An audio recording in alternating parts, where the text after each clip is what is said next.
Yo, this is Wise of the Sixth Element, where hip hop and sociology collage. You know what I'm saying? Silence, I'm when a he poet, wakes up. resurrected from a pit of poetic souls with a message looking for my Use that in purpose. their cipher. Opinion of what I stand for really doesn't matter. Make moves, not Start off with Tiff. A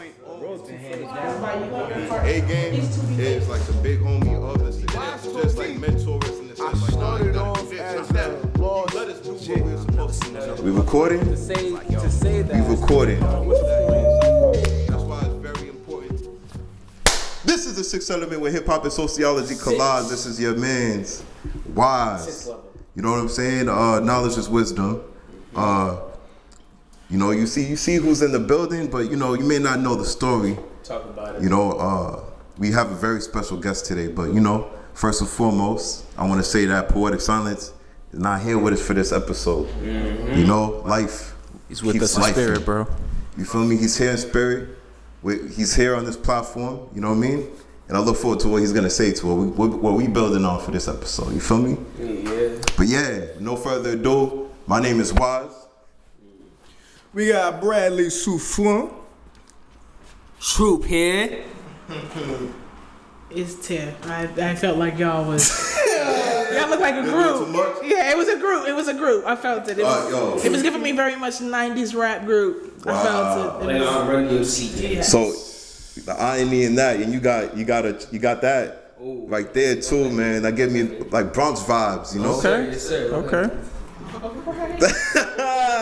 Hey, listen, man. First and foremost, I wanna send my flowers, right? And A-Game behind. Oh yeah. You know what I'm Come saying? on, man. It's A-Game/LX. You know what I'm saying? What else? What else? What else you want to call me? Talk You know what I'm saying? A-Game. Like you go down the whole list. You feel me? You know what I'm saying? Yeah, we have new nicknames every single episode. Why not? But I wanted to bring this up, man, because history is here. History is present. We're in the moment right now, and I'm taking it all in because there was an episode on the Sixth Element when we were on AM radio at WXBR 1460 AM, right?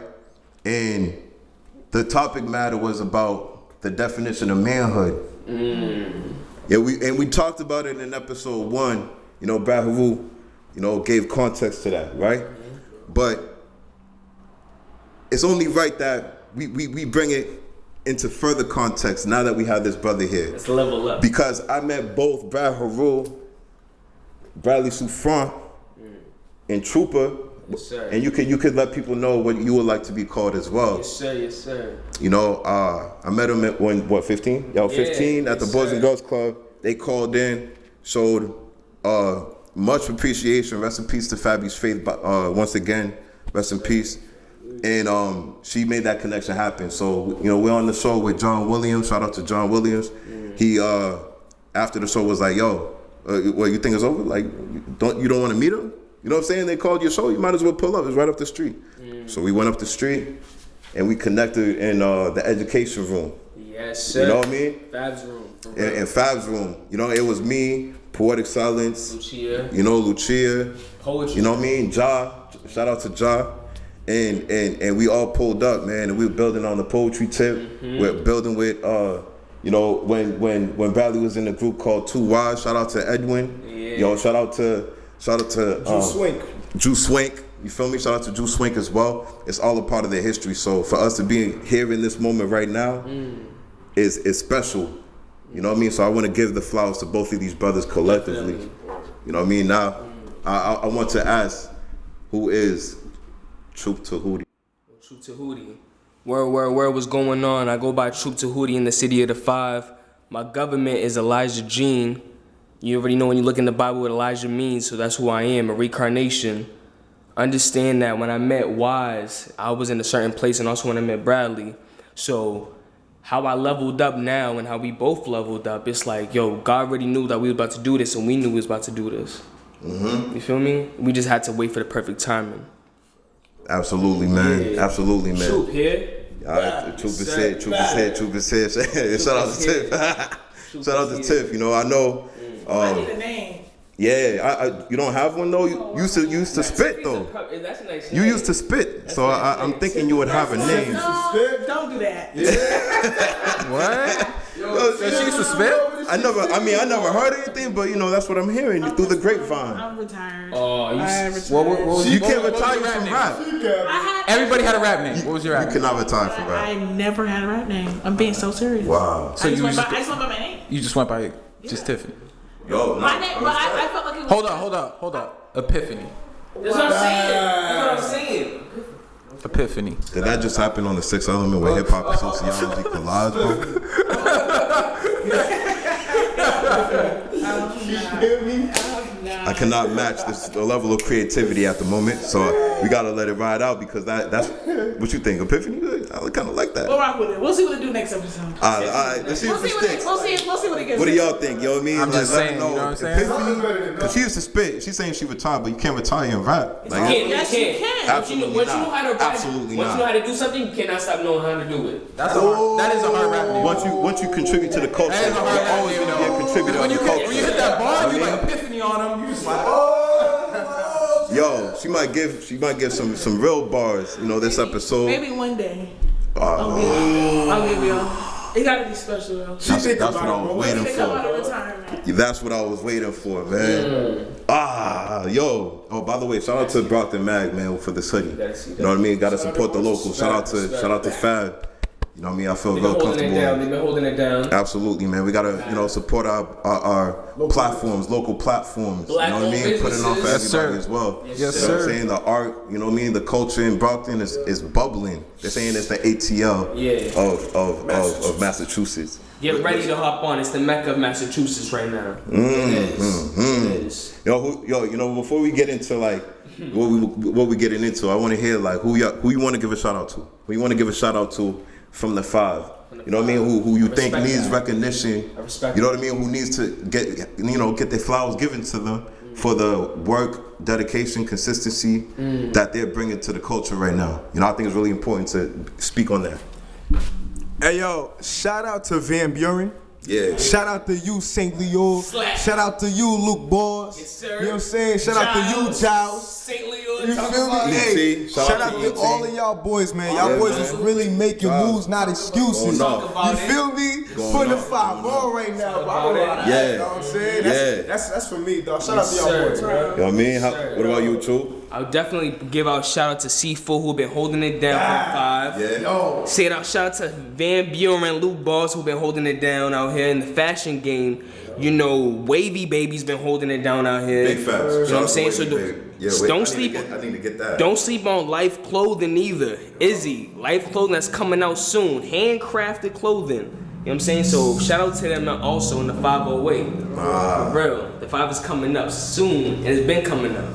I'm not even from the 5. Oh! I'll say this. I'm in the 5. I'm in the 5 most of the time. Yeah. All right, Main Street What you to see be out- But exact. you're in tune with the culture too, so Yes, you know I'll what's say shout out to my Y babies. I do love my little kids. Talk about it. My Shout out YMCA to the babies, ride. and Nick, my guy Nick Andrade. Like, yeah, I got my little clique right now. You connected. I'm connected enough because I hang with y'all.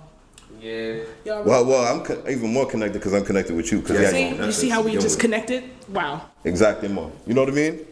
So yeah, yo. All right, for me, I want to give a shout out to shout out to Massive Media, Brockton Mag. Shout out to Media. definitely shout out to Van Buren and Luke Bars, man. Respectfully.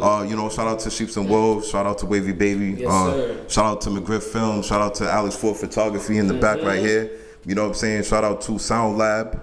You know what I mean? Shout out to Khalil's Kitchen, shout out to them. Hell's Kitchen. Shout out It's to looking fuck- smacking, bro. I Yo, it ain't is. tried it yet, but it's looking. Yo, you tried it? I have. Today. All right, what's your review? What's your review right now? It's official. Like, there's nothing else in Brockton that's coming out with that tangy taste. Tangy. Like, you know that taste that's like, I didn't expect this from the hood type of taste. You know what I'm saying, bro? Like how you take? Bro, it was the fries, bro. It was like, boom, That was your reaction. boom. Okay. We tried Jamaican, we tried Haitian, we tried all of that. What you saying? What you saying about the Haitian and Jamaican spot? Shout out to Shirley's Kitchen. Shout out to Shirley's Kitchen. Shout out to Marathon Automotive. Signature Kitchen. Shout out to Terrasol LLC, man. I see how they doing you out here, bro. And we with you, man. We with you. I ain't dogging them or nothing. I'm just saying we like a new taste in the field. Respect, man. Yo, shout out to Mari's Kitchen too. You know what I mean? The list goes on and on and on. If I didn't, shout out to J Rose. I saw someone out there who looked just like you out here in Providence, bro. Yo, I'm gonna take a picture. If he's still out here, I mean, I know he don't speak English, so there was a language barrier there. But I really thought he was J Rose. I'm not even gonna hold you. I'm like, why you smoking squares, bro? Like, chill. Anyway, man. Yo, anyone who I didn't mention, though, respect, you know, from around the way, from the Sixth Element to you. With no further ado. Hold on. Y'all gonna respect. I did bring a list. Nah, you didn't. Hold on. I'm about to make it right after McGriff film. No, I'm saying, let me get my shout outs. Yeah. And his beard. I'm gonna shut up. Yeah. So, first of all, let me give a shout out to my guy Ballad. Hold on. Yo, shout out to Ballad. Hold that merch out real quick for me, you know what I'm saying? Shout out to Ballad. Get your Ballad merch today. Yo, that man, hat's available. That man is working. That's my guy. That's my every bro. Week, right? You know what I'm saying? Every week. Every week he's dropping a new joint. Yeah. You know He's what I'm on a saying? 1 week drop cycle right now. You know what I'm saying? So he's hitting y'all with those R&B vibes, everything for the ladies. Can't forget the ladies. For me. I'm gonna send you some of his. He gonna say that and watch me hold it to you too. That's what we saying right here. I'll play some on the afterwards. Sixth Element with hip hop. I'll play some afterwards, And right? he's from the 5. He's killing it. He's from the 5. You know what I watched? You know what I watched the other night? But then I also got to give a shout out go to you know what I'm saying, we shouted out McGriff Films. I also got to shout out Teddy D. Shout out to Teddy D. I got to shout out the twin. You know what I'm saying, Hollywood Dad, Hot Boy Holly, or whatever you want to go, whatever he's going by nowadays or whatever. You know what I'm saying? Who else is in the 5 right now that I'm thinking about? You know what I'm saying? The 5 sounds like Hollywood. Definitely. I think we missed Paper Cuts Entertainment too. Oh, come on, man. You know what I'm saying? Listen, bro. Definitely, you know, my man Stanza, you know what I'm saying, holding it down. That was a highlight of the year for me too, man. I'm glad he's back. I mean, you know what I mean? Now, shout out to Stanza, man. Because that hit different. Yeah, man. Hit different this year. I'm glad he's doing okay, man. I'm definitely hoping for your safe recovery, man. I mean, you my know, condolences too. Yeah, we lost a legend in the whole 5, which was his pops, man. You know what I mean? I had the spot on Legion. Yeah. I mean, yeah. So you know, shout out to all of them. Yeah, definitely Apex Hades too. You know what I'm saying? Shout out to Apex. Yeah. And you know, loving. What's this his name? Huh? I'm trying to remember. I forget the sister's name right now. Dang. Nina Law. Nah. Shout out to Nina Law. Nah, their sister. Oh yeah. K Mooks. Yeah. Shout out to K Mooks. Shout out to K Mooks. Yeah. Yeah, for real, man. Yeah. Yo, and the list goes on. It's like One last shout out. Yo, shout out to King of the 5. Yo. Rap Battle League. Shout out to Wise. Shout out to Wise. Shout out to my man A-Ron. Going crazy. Shout out to my man Yo the God. Shout out Beretta Broke too. Shout out to Beretta Broke. Yeah. Stop playing, Yeah. We like that. Yeah. Yo, we could go on forever. It's Hollywood, like she said. I'm telling you, it's like that. You know what I mean? Shout out to the Ithaca family too, man. They threw some of the most legendary parties that I've never been to. 77 Souls. Yeah, 77 Souls is always, you know what I mean? Oh yeah, shout out to my guy heart. Tyree Jalon too. We was just building on homie. My brother Max, yo, shout out to Tyree Jalon, man. That's the bro. Still out here, still working, man. You may not see it, but that man he's there, bro. He's there with it. Shout out to my family, man. Yeah. Let's get into it, man. Yeah, let's get into it. We did a very lengthy intro. Yo, man, the 5 energizes me. Yeah. We did a lengthy intro. The 5 energizes me, man. So yeah, let's get into it. You know what I mean, Tiff? I'm gonna let you take it over so that we could calm our testosterone. You know, Tiff is well hydrated down, right now, so she's ready to do this. Yeah, bro. I don't know what just happened. Okay, so the first topic, it was a lot of new drops this past week. 2 Chainz dropped, I believe the tape is Tony? I believe that's the name of it. Tony. Which is his government name. Did not know that. Megan Thee Stallion. Yeah. B with Yeah. 2 E's. Yeah. Dropped her debut album. What were your thoughts on it? Because I didn't get the chance to listen to it yet. I did. I listened to it. Mind you, I'm a college student, so I do work at the peak hours of 12 a.m. It's the best time to get work done because everybody sleep. Facts. From intro to outro, I thought personally it was fire. Now there are some Fire. notes. You heard it here first. Oh my Oh God. Jesus! Hey. Okay, we're gonna start fresh. So first of all, the opening song was "Shots Fired." I knew it was coming. I could feel just from the title. I said, "Oh, this is Tupac versus Biggie Smalls." Okay. Megan had a very particular approach using the "Whose Shot You Beat" remixed by the great Buddha Bless. Shout out to Buddha. She does Tori. She did her best friend Kelsey. Who, if you follow Megan Thee Stallion, you know that Kelsey was along the early ride of her career. Right. So to see that friendship go, you know that something really major has happened for you to let go of your best friend.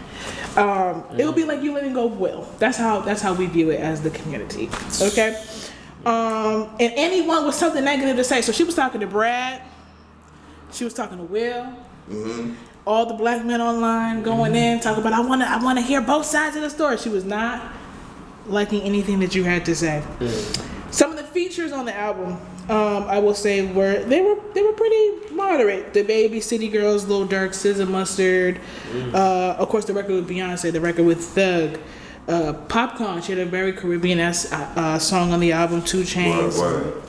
Oh, 2 Chainz was on that too? 2 Chainz was on there. So he's working. Yeah. He's working. A lot of the producers, a lot of the producers on the record were Buddha Bless, Cool and Dre, you know, Lil Ju, Juicy J, Tay Keith, Mustard, of course, and I personally noticed that some of the shots were very particular in how they were ordered. They were ordered as though she was trying to tell you what exactly happened.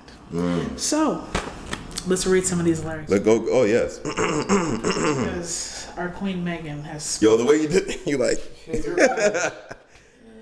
I think for me personally, I was waiting to hear a deep analysis of that night from the person who said that they were the victim.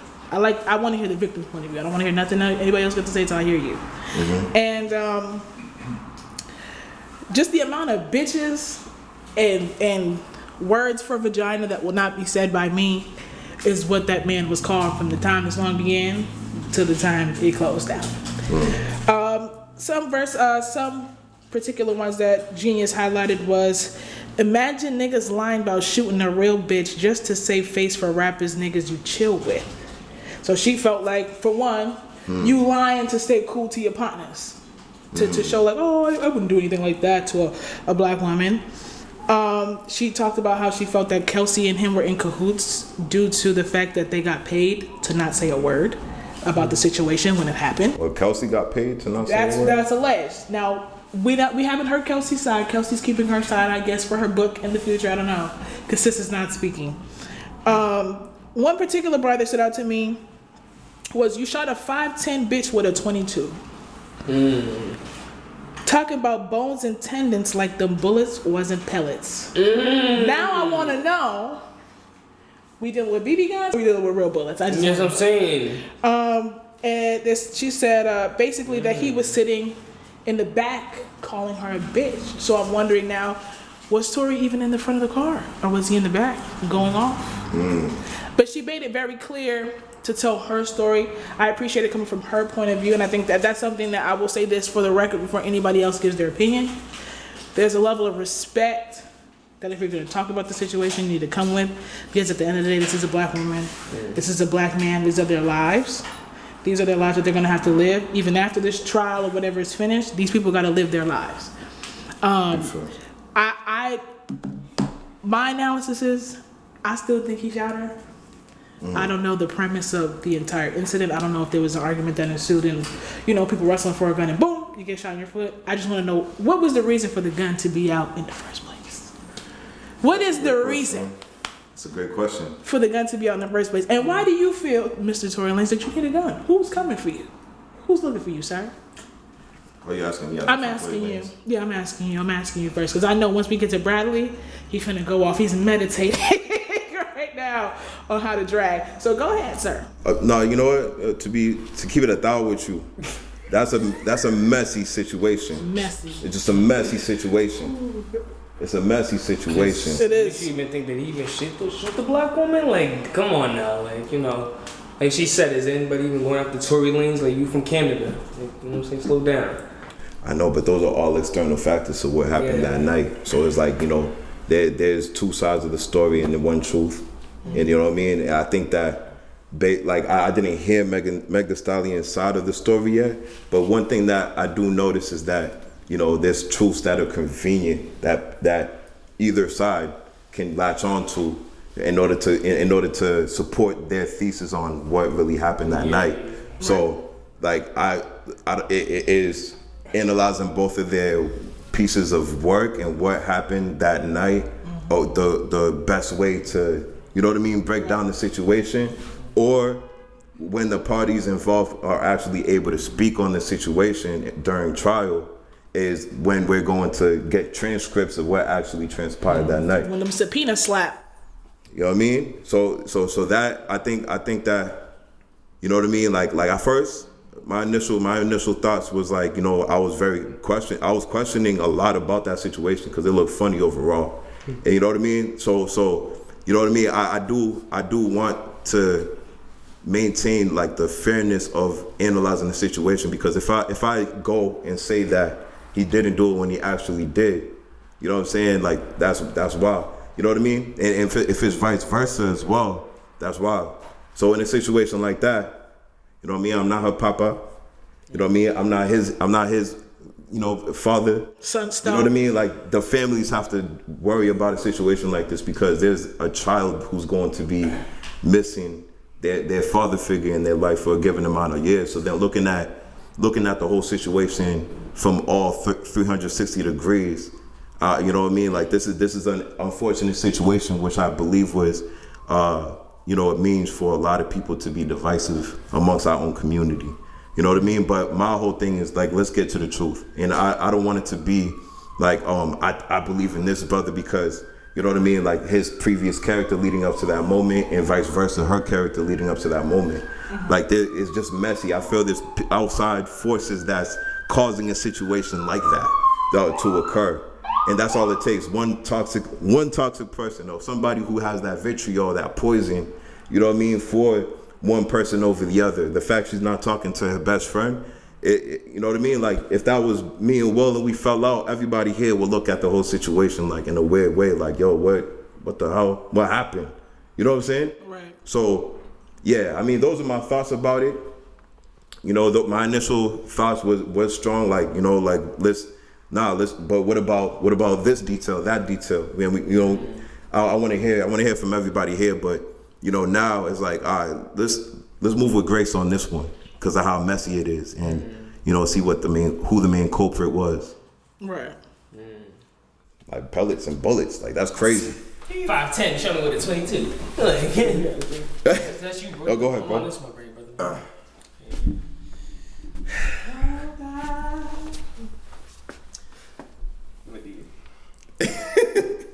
I don't have a comment. Don't. But if I had a comment, I would probably say from listening to Tory Lanez album, Daystar. and to be honest with you, I listened to it a couple times because I was not just going to believe the media. I done seen the media drag a lot of black men from the very beginning. They try to convince us that Michael Jackson raped these kids. We know damn well he ain't touched them kids. You know what I'm saying? So many times when a black man buys back his masters, out of nowhere, there's a scandal behind his name. And we can see that with every single black man that get his masters back. You could even see that with Prince. The list goes on. So I had to analyze the situation for myself. Now, I wasn't there, but I will say that I would not believe it just because a woman says it. Oftentimes, I've seen a lot of brothers get incarcerated for rape, and then the woman comes out a couple years later talking about he really didn't rape me. His life is ruined. He could have been to the NFL. Now he can't go no more. So many situations like that. So unless I have concrete proof that that situation happened, I will not in any way, shape, or form incarcerate Tory Lanez until he is proven guilty. I will not call Meg Thee Stallion a liar. All I will say is I will judge the situation when all facts is presented. That's my stance on it. Respect. You know what I mean? So Trooper. I'm not gonna hold you. I didn't even hear about the situation until like last week. No cap. Where you been, bro? Where you been, bro? Yeah. No, hold on. I was like, yo, bro, no, for real. Where you been, Yo, bro, that's Hollywood is not my scene, bro. That is not my scene. That's not who I am, bro. God does not watch that Hollywood shit, bro. Like that's just not me. So has any like? So what I've been hearing, of course. Yeah. I've been hearing about it, and I'm just like, yo. It makes me think about Tory Lanez. Like she said, like bro, the way everything's described was you in the front seat. Cause you guys are rich people. Are you really driving that whip? Number one. You know what I'm saying? If you was in the back seat and you used to shoot her foot, like, like again, why would you need a gun if this is the shorty you fucking with? This is like your main or even the side joint. You don't need a gun, my boy. You know what I'm saying? Of course, like she said, she didn't want to snitch because she didn't want the whole George Floyd type of situation to happen again. It wouldn't happen to him because he's a celebrity, you know what I'm saying? That's my point of view. It wouldn't happen because you got bread, bro. You can explain for yourself. These people around you can be like, yo, to the police or to the whatever. You know what I'm saying? The whole, like, you know what I'm saying? Let me not break down to nothing else, but when you're a celebrity, the cops really treat you a different way, regardless. You do. When the whole Tekashi 6ix9ine thing happened, they really ran to this man's assistance. You know what I'm saying? So I don't think the boys would have did that to him or shot him like you know what I'm saying, like he was a civilian. Right. Bro, low key, I just feel like this is a whole lot of bullshit just talked about for us to talk about something. That's my point of view. Like a distraction? Like they trying to distract us from something that's really going on in the police. I'm not saying it. Or it could be something I get what you're saying, bro. I'll ask a question to that. It's hip hop though. No, but it's the industry. I'll ask a question to that because that was a point of view that I shared episode 1. Where there are people who try to manufacture beef, right? However, I'm not like would you say that this is a situation that was manufactured or it was actually a real life situation that she was caught up in a jam getting shot in her foot and not saying nothing to the police to cover up for Tory Lanez? How you perform that same week? That and about the whole tendon situation. Everybody's talking about the whole tendon foot. I thought you had no comment. Did she have surgery? Thank you. Did You ain't have nothing to say. Okay. Did she? I got him spiced up. Yo, did she have any surgery on her leg that everybody knows about? That anybody knows about? But that's what I think when it came to the bone and tendons. Like the bullets wasn't pellets. That's why I asked. Remember today we were talking. Me and Kenzie heard the conversation. I said I wonder if he was flexing as though he had that piece. Piece goes off. We find out. My guy really just got an up close BB gun. So pellet are you saying he cheddar bobbed this situation? But I do feel like in too many situations I've heard of Tory Lanez being a fronter. There was an incident. I believe if it wasn't last year, it was the year before on a video shoot. Where he had a lighter skinned woman and he had a darker skinned woman, and he tried to make this video as though he was telling the director that he wanted the dark skinned girl in this particular scene with him to give her her flowers, let her shine, let the dark skinned girl shine. And that same dark skinned girl came out and said, bro, I had already filmed my scene. You wanted the clout. Extra shit. We had already filmed our scenes, which is why I wasn't in that scene. You went and had them film you, telling them to bring me into the scene so you could look at me, I support black women. There have been plenty of black women who have spoken on Tory Lanez before Megan Thee Stallion. I think now people are just paying attention to it because it's a woman who is now seen in a higher caliber of hip hop. She's actually starting to be paid attention to. That's why people are starting to pay attention to it. Too many times I've heard Tory Lanez's name and I heard nothing positive after it unless it was a sampled song. So with that being said, I feel like as men, we don't really focus on Tory Lanez because the type of music he gives out. We focus on other stuff. Well, so I mean, you can only speak for you. Myself. Because I know cats who rock with Tory Lanez had to bring to the game. Like he created his own lane. Like I wouldn't take something that he's created. Yeah. Like he did create a lane from Toronto though. It's not like he rode the wave. Did he ride the wave of Drake? But he does have a tendency to use certain tracks that is already well known. And he would add his flavor to it, which is common in today's culture in a sense, right? It's different. I mean, it's 98% of your music. But it's the difference between there's different artists going off on the same rhythm and somebody like Tory Lanez, you know what I mean? Like creating he has the whole composing of music behind it that it's like it's not even like the original. He's just trying to take a copy off of it, you know, dilute it a little bit, and then add his flavor to it. You know what I'm saying? So, I mean, yeah, there are tendencies with that. I mean, again, though, this is a messy situation. I don't know if that would be like conclusive to, you know, build an image around Tory Lanez that would apply in this situation, because there's too many questions that went unanswered with this. Right, and I'm gonna let you know who I'm gonna let answer now? The DA's office. Yo, hey, I will say, man, from, hold your from head, this, G. If from you this know, album, unless you did that. I will say the notable tracks that I picked up. about Of course, to ask that of course, the intro, Shots Fired. Yeah. What's New, Intercourse featuring Popcorn, Outside, and The Body Joint. Now, I'm not gonna lie. Megan Thee Stallion got a lot of body. She's very tall. She got a lot of body. And there was a lot of women with bodies in that video, too. I will say, for production-wise, as I've seen her grow over the last, few months and a year, perhaps, her content has gotten very sharp. To production, and I feel like that's that Rock Nation money. Jay-Z's making sure that if when my girl pull up in that pantsuit looking like Hillary Clinton to the courthouse, she gonna look good. And I find that a lot of time it takes the first album for a woman in hip hop to really roll out, and it's for males too, but I think with women, your first album as a female rapper is always super judged and under a very specific lens. That I told Kenzie today, I feel like I have not seen an album roll out this talked about since Nicki Minaj in 2010.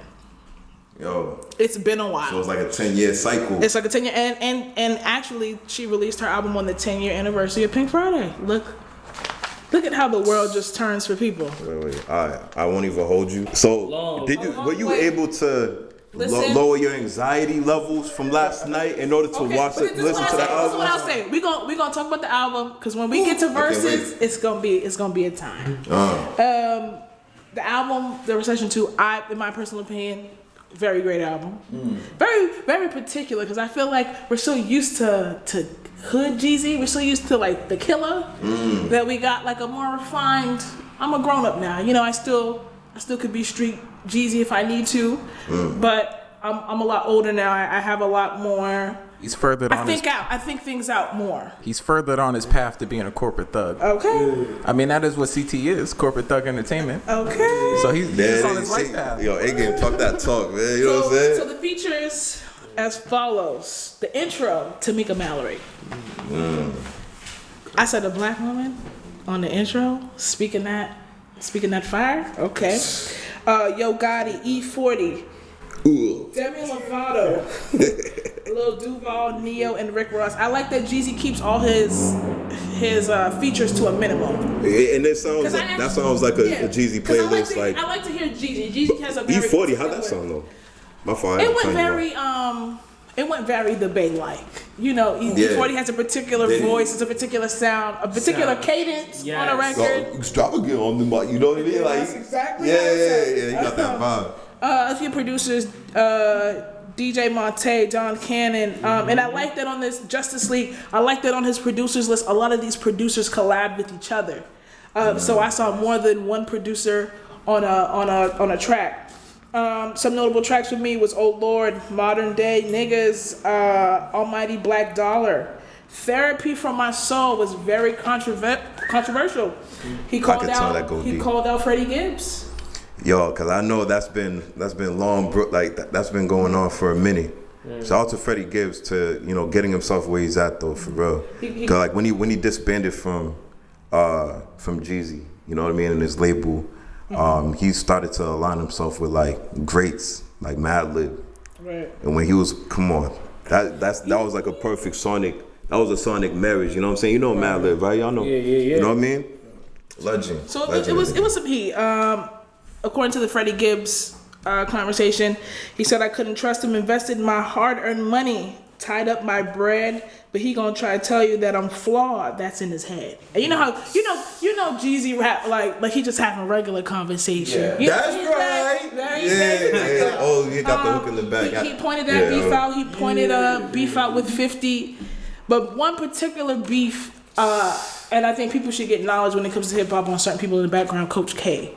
He pointed out his beef with Coach K, and a lot of people don't realize that Coach K has a lot of clout in Atlanta for working with the Migos, for working with Lil Baby, Gucci, and we talking Gucci before the lockup, Jeezy, you know, in Jeezy's early days in his career, and to find out that beef stemmed a lot from him saying that he couldn't trust on this album. He said he couldn't trust Coach K. There was no trust in that relationship because as soon as they disbanded, Coach K went and started messing with Gucci Mane. Was that the same thing that DJ Drama did? And we don't know what Drama did. All I know is that Drama got jumped, and I don't know if he really deserved to get beat up like that. But Hey, listen, I was on Clubhouse.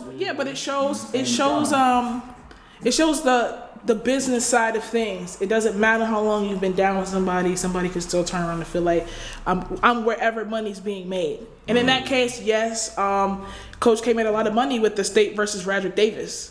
You know, we were getting ready for Gucci to go in jail. Lemonade dropped. We didn't care about him going to jail. We just cared about Lemonade and Yellow Diamonds and Yellow Canary Stones and light-skinned girls. That's all, you know, the stuff that was being fed to us at the time. But I do feel like Coach K has had a very particular essence about himself that I've followed throughout the years. I actually follow his son too. His son is a dope photographer.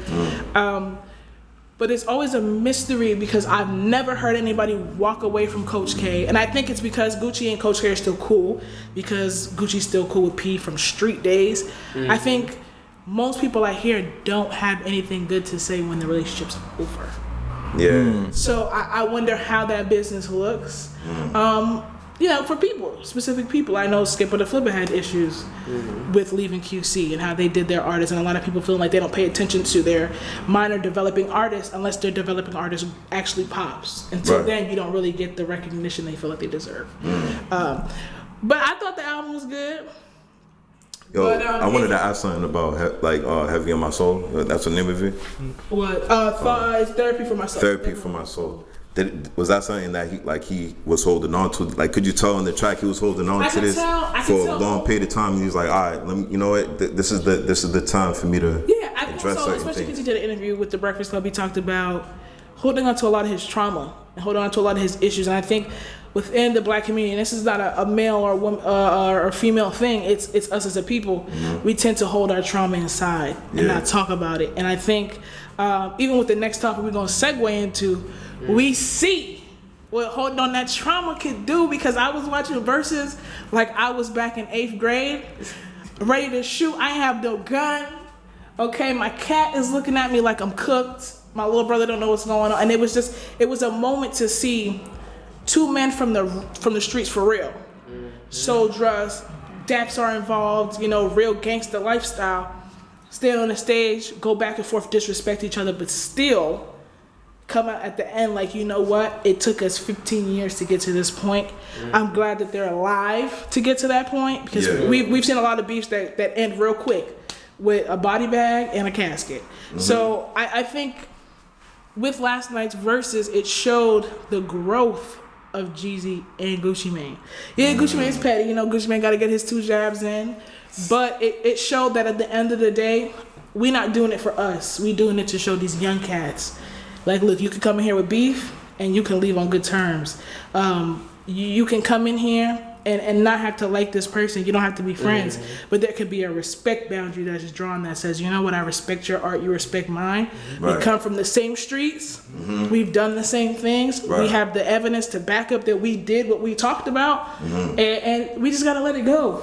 I feel like Gucci got another kid on the way. So it's like, yo, look, I don't have time to beef with you no more about this particular situation.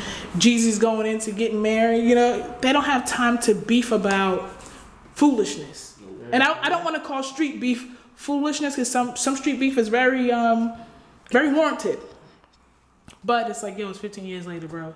You still mad about that? If you still mad about that, I can't help you. It's like that mindset. And I like that Jeezy himself reached out to Gucci and said, yo, I think that we need to do this for the culture. And I'm putting it as one of the top Versus battles for Versus, period. One of the most impactful Versus battles, if not the most impactful Versus battle for the culture, period. You know what I'm saying? Yo, like, the thing is, right, no one knew what that would look like. We would have never thought that Gucci Mane and Jeezy is in the same room. You know what I mean?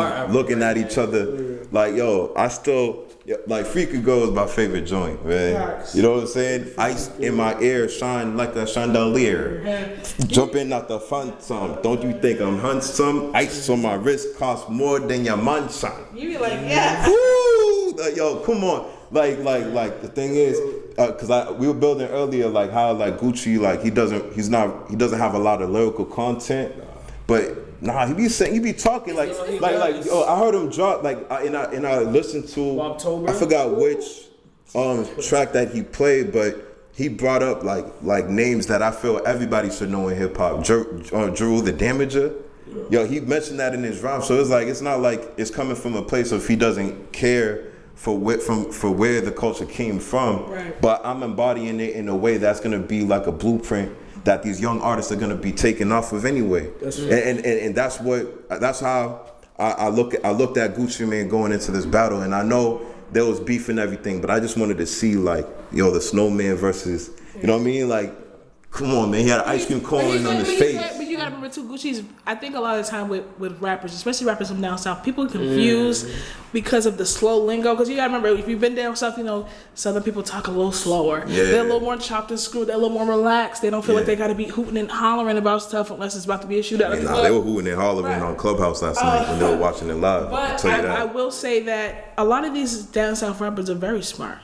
Gucci Mane is a very smart man. Yeah, there was a stereotype that denied because of their accent. I won't say he's the most lyrical rapper, but he has a way with his words that connect to his crowd. And I also will say that Gucci is very liked because he's real. And it's like anything Gucci says, we can Google it and see that he really did it. Like it's on paperwork. We could go down to the courthouse and they can show us like, yeah, he really killed that boy. You know what I'm saying? So I thought what was very particular, I thought about the versus battle was not the songs particularly, but the words that were being exchanged on a Magic City stage. At a strip club. Yo, and you see, I missed this part. Yeah. But Stacey Abrams introduced them. Stacey Abrams came on. I feel like I know that was like a chess move. Like, nah, this is necessary to make sure she came. She spoke to them and she said, you know, first of all, let me thank y'all for giving me some clout with my nieces and nephews because they're gonna be like, oh, you know, Jeezy and Gucci Mane, and she just wanted to wish them a happy verses, and you know, Gucci's first response was if she could clear his record. And I wasn't mad because any time you could get some stuff done, you know, you get it done. But the way that they were going back and forth, I just knew like, okay, this has to end very happy because if nobody ain't get shot yet from Gucci Mane talk about how much his clothes cost, talk about people's dead homies, and it was a very interesting spot to see him say, you send your homies to me and I'm gonna send it back the same way in a box. I saw Jeezy's skin and I could see the heat rising, and he had to. I feel like he was really in his head trying to be like, you know what? We said we was gonna do this for the people, and I like that they had that conversation where Gucci said we spoke about it on the phone, and I said that if we gonna do it, we gonna do it the right way. Yeah. We're gonna do it the real way. We're not gonna sugarcoat it to make people feel good. It is what it is. You sent some people to kill me, and I sent them back to you dead. So as we get into this too, I want to hear everyone's thoughts on that moment because that was the most important moment in my opinion of the versus battle. I'm not even gonna hold you. I had Gucci winning before that moment. Really? That's what you had Gucci winning? I had Gucci winning. Now his energy was up. Like, you know what I mean? I know Jeezy. He had it in the chamber for the end. You know what I mean? He was focused on the end game. Gucci just came in like, nah. He has a different measurement of winning. You know what I mean? Like I felt like Gucci had things on his chest. So then he was starting off with the diss tracks. You know what I mean? Like, but he's letting it be known, like, if it's not about the street shit, I'm not going to be here to talk about nothing. You know what I mean? So Jeezy allowed that. I felt like that was an opportunity for Gucci to vent. Right. Gucci was able to vent. But that moment changed everything. So I want to, before I even go in, I want to hear everybody's thoughts on just that particular moment when he said, put him in the dirt. You feel me? Yeah, he said he was smoking on what? Smoking on Pookie's We're not even gonna say that, boy. Homeboy's pack. Rest in peace to that baby. I don't know who that respect to their family. To Pookie Loc. Pookie Loc, that's a fact. Pookie, yeah. But when he said smoke, I said, "Oh, we ain't shoot out yet." That means that everybody understands what kind of moment this is. You could tell the moment was understood, and it just had to be respected. Because there's no way 2009 Gucci and 2007 Jeezy was gonna stand there and hear that conversation and not have a shootout. Come on. They know they expanded and leveled up. That's growth. Yo, but what y'all think though? I wanna hear y'all thoughts on that moment. You know what I'm saying? Like you watched it last night, right? I did. Yeah, I'm just making sure. Yeah, I did. Brian took like funeral. Yo, all I can truthfully say for this is like, yo, Gucci, like you said, Gucci Mane was prepared. I seen Jeezy sitting down throughout the whole thing, in my opinion. That's when I seen he was sitting down mostly. Gucci Mane was standing up, ready to get the shit over with. That's my opinion. So wait. Are you saying Gucci won? That's the what I'm entire saying. battle? That's what I'm saying. Gucci won. Alright, what did you? I was hoping that one of y'all said that. I was hoping you said it, but not since Chupa said it. Talk to me. This is perfect, man. Yeah. So, based on what? Like, was it just based off of body language alone? Off the disrespect. So you were looking forward to the disrespect. I was looking forward to verses. I was looking forward like, yo, this is street shit. They're looking for battle rap. Of course, Right. but of course, Jeezy had that like conscious, like, yo, bro, let's just end it right now. I'm doing this for Pop Smoke. I'm doing this for, all the like rappers that's dead right now. Let me keep it 1,000. Was that a cop out? Huh? Do you feel like that was a cop out that Jeezy did, or was that him really talking to him, talking to his soul? Yo, honestly, bro, if somebody said like true, My punch is right here. You feel me? I'm gonna be 100 for you. I'm gonna be 100. Yo, Kenzie, if somebody had took it, like God forbid, Translate. and that person was right there, and they said they smoking on that wise pack, It's over. bro, I'm sorry, bro. Like if Yeah. they said they smoking on that true True pack, pack. Smoking in that flea pack? Come on now. I'm sorry, bro. I'm going to jail. I'm sorry. Like I'm going to jail, bro. I'm sorry. I don't. It's a level. I think it's a principle, right? You know, you have there's a level of respect and morale that you have to have in that certain situation, right? And I feel like what Gucci did, he pulled his card. And in reality, especially with all the things going on in the culture, if Gucci claims that he's evolved, to do that was multiple steps backwards, in my personal opinion. But moving forward though, I feel as though he don't get no G points for that. Personally, that's number one. Number two, Jeezy lost some G points in my eyes, cause you're not in any way, shape, or form supposed to allow any type of disrespect, especially when it's unwarranted. Now you can fight that negativity with positivity. It was cool. I like how he transitioned into his next track. But after that situation, bro, like there's no handshakes for me, bro. Cause like I try to get on that type of vibe where we can let all of this be, but in front of millions of people, you chose to disrespect me, disrespect my dead homie, say that you smoking him, bruh. I'm all set. I don't rock with your character, so I'm not gonna shake your hand. I don't care if it's for the culture. I did this for the culture. But I don't gotta rock with your character. You know what I'm saying? That's me though. I respect it. I respect that. I respect that perspective. Can I counter one of Brad's? Okay. Yo. Now, granted, yes, I felt like the Pookie Lock statement was very extra. Smoking on anybody's dead homie's ashes. We've seen this happen with Tuka and all that stuff going on in Chicago. Yeah, I feel like that's just a disrespect thing to me.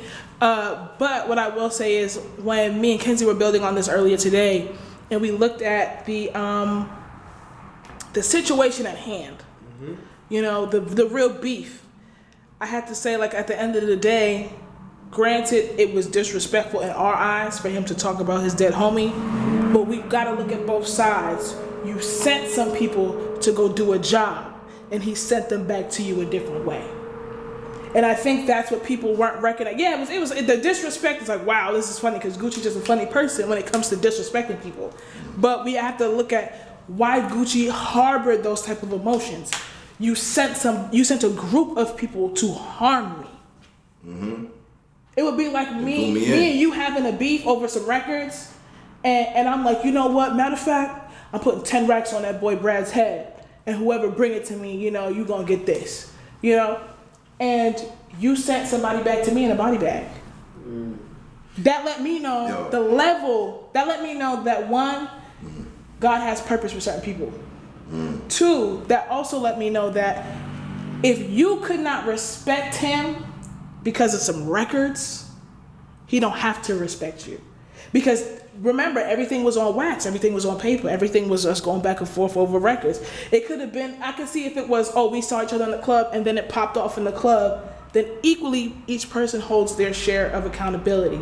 But when you took that step to send somebody to murder that man who takes care of his family, I can understand why you being so disrespectful. You know what he was getting out? He was getting out all the anger and the animosity towards Jeezy on that stage. I like that his wife said, it's been a long time coming for this event, because she knows that is something, no matter prison, no matter what books, whatever he writes, whatever he do, it's taken him this long to get over that particular thing. He's gotten over all that stuff with Waka and all those other people. But that particular moment is like, yo, I could have lost my life for something over some records. So if it was that deep, in my opinion, and you want to sit here and have Sean be angry, and that man's right there, you say, yo, listen, I could holler at you after this and we can build. I feel like that was a low blow. I feel like if you want to do that, there's a way to be a little bit more militant and manly about it. You know what I'm saying? Where he's on a public platform, he's out here having conversations with Joe Biden, he's out here in the seats with them in politics. He's literally in a whole different lane now. For him to try Jeezy on that type of platform was not, in my opinion, fair. Now, try Jeezy like that without the cameras watching. I respect that more. Try Jeezy like that with nobody around. You got something to say, you got that anger, try it then. I respect that more. But you trying it on television where he has a lot of things to lose? Absolutely not. You don't get no G points from me. That's like somebody trying me with everybody around, knowing that once you start fighting, everybody's gonna hold you back. Nigga, personally for me, that's well, let me interject here too, because I felt like there was no G points that was being given out, but I would give man points to Jeezy. I'm gonna give Jeezy man points, because like at the end of the day, like when you know you did someone grimy, when you know you sent somebody to go kill them. But the whole thing with that, it's even in his album, he says he never sent the dude. So okay, so that point that we've been taking as truth, this whole time is still not necessarily. It's still questionable. It's still alleged. I mean, I know that he went on the DVD and said, "Hey, 10 racks or something like that if you bring me his chain," if I'm not mistaken. Mm-hmm. It wasn't his head, it was his chain. Now, these dudes decided to break and enter into some place that Gucci was at, and try and I don't know they try to armed robbery or whatever the case may be. I wasn't there, whatever the case may be, but you know what I'm saying, 4 dudes broke into a place that he's at, you know what I'm saying, which is a very different scenario than catching him on the street, right? You know what I mean, which warrants a very different reaction. You know what I'm saying. So it doesn't matter what your intention is at that point. If you break into my house, you over. No, that's a fact. I mean? Yeah, it's a different thing. You know what I mean? Yeah. Or you break into some place I'm at, it's a different interaction. So it's just a different interaction. I agree with that. But in the lyric, like I said, he said, "Yo, I would never send any of my homies on a dummy mission like that." So he's basically saying like, "Yo, I didn't order this. I did not order this. I didn't order them to go do that. So this man did this on his own volition." Is kind of what he's insinuating in so many ways or whatever. Like, he took it upon himself to do this. It wasn't. It was not my. I did not call that shot. I did not go, yo, get him. You know what I'm saying? It was. There was never a green light. Would you say though, based on like being on the DVD, saying like 10K for his chain could still set the merit for a situation. You know what I mean? It can. So based on that, like my opinion is like either way, Jeezy as a man had to take up for some level of accountability. He put that energy for that situation. Yeah. So when you go like and I agree with you that not everything is for 1.5 million people to watch the situation. Maybe if they were to have the conversation when they were talking about doing the versus battle. Like they were setting the terms and conditions. That was the only way this was able to happen. But Gucci spoke on the terms and conditions, and he said when Jeezy extended the olive branch and said, "Yo, I'm trying to do this, and I know that we've been through a very rough place, and I feel like we need this for the culture." Gucci said, when Jeezy started getting tight, it was like, yo, like we already had this conversation and you going back and forth, and Gucci checked him and said, yo, you remember when we was on the phone and I told you that if we gonna do it the real way. We're gonna talk about what really went down, what's facts For what really happened. What really happened Yeah. on both sides. Yeah. And Gucci can't be mad if Jeezy gets up and says you a punk ass bitch ass nigga. Of course not. Because you knew that when you was coming with your entourage that's gonna look at him and say he was a bitch. Yeah. So I feel like at times, like, yes, he may not have warranted or sent those people in particular and said, you and you go to this man's house and break in. But you know that your words mean something. Yeah. That somebody's still waiting. They're gonna take it as Yes. something else. Yes. Right now, it's up to their but- discernment. But the narrative, though, the narrative that that a Gucci man is spinning is you sent them to get me. You get what I'm saying? Yeah, and yeah, those yeah. words right there have a very particular meaning. Right. You know what I'm saying? He's saying that with no uncertainty, that he knew exactly what he was doing, who he was sending, that he sent those 4 people on, you know what I mean, of their own, you know what I'm saying? If these dudes decided, like, yo, I'm gonna try and win some clout with Jeezy and go and take this upon themselves to go do that or whatever. Now, granted, like I said, Jeezy's not in the right because of the fact that he instigated that from the beginning. He Right. instigated the situation. Right. Now, the same thing where people say, like, yo, if you're gonna disrespect me loudly, you need to apologize to me loudly. Now, in that same right, he went on DVD and said all this, you know, he went on there and set up this situation on camera. It is only right that it gets de-escalated on camera. That's real. You get what I'm saying? I'm just saying. I'm just looking at the. I'm looking at the reciprocity of it because if he goes in and says this on camera, which initiates this whole thing, now in order to diffuse it, it's got to be on cam. Yeah. It has to come back full circle because the thing is, you know what I'm saying? Because even after all that, like I said, you know, the moment after that was, yo, on some real shit. When you I appreciate the fact that you basically extended this olive branch to me and I accepted it. Mm-hmm. Which is a word, those words in themselves, powerful. Yeah. Like for him to sit there and grandstand for an hour and basically disrespect this man so thoroughly, which in my opinion, from that point of view or whatever, I think he was attempting to, I mean, obviously he's attempting to get over it or whatever, but I think that if you're looking to actually get over this thing, you have to check this person's character, temperature, like where they're at. You have to see like, okay, is this person ready to let this go? You know what I'm saying? And he tempted him as many ways as he possibly knew how. No response. Then when there was no response, then they can move forward. Right. You know what I'm saying? Because it's like, it's energy that needs to get out. Like you said, it's the trauma, you know? He's right. Yo, no, that's absolutely true. He's right. Yo, because at one point I was like, yo, all right, it looks like Gucci's actually trying to see if there's anything there between him and Jeezy when he was saying all that. Facts. He was just trying to see what he was thinking. Like, Facts. You know what I mean? And Jeezy's response, where I believe that it was a mature response to that situation. Facts. You know what I mean? Like, because he's like, he understands the influence of, they both are powerful men in hip hop. And they stand on their own, and they happen to be around the same parts. But then you know what I mean? The other thing that they were talking about was, you know, with both of these camps beefing, everybody got to pick a side. So you in Atlanta, you got to pick a side. Yeah. If you rocking with him, you rocking with him. Yeah. If you rocking with this one, you rocking with this one. You can't. They're not letting you go back and forth. Like, oh, you his man's. Nah. Yo, during the battle, like DJ Drama was in Clubhouse. Yeah. And he was talking about it like it was right after the battle ended. Yeah. He joined it. They brought him up so that he could speak. And what he provided context to is that like this was splitting families, like based off of who they worked for. So that's how deep it went. It's like that's how powerful our culture is, man. But also how divisive we can be based off of the situation, like making sure, you know, we want to be on the right side of history, or you want to ride out for who you want to ride out for. Yeah.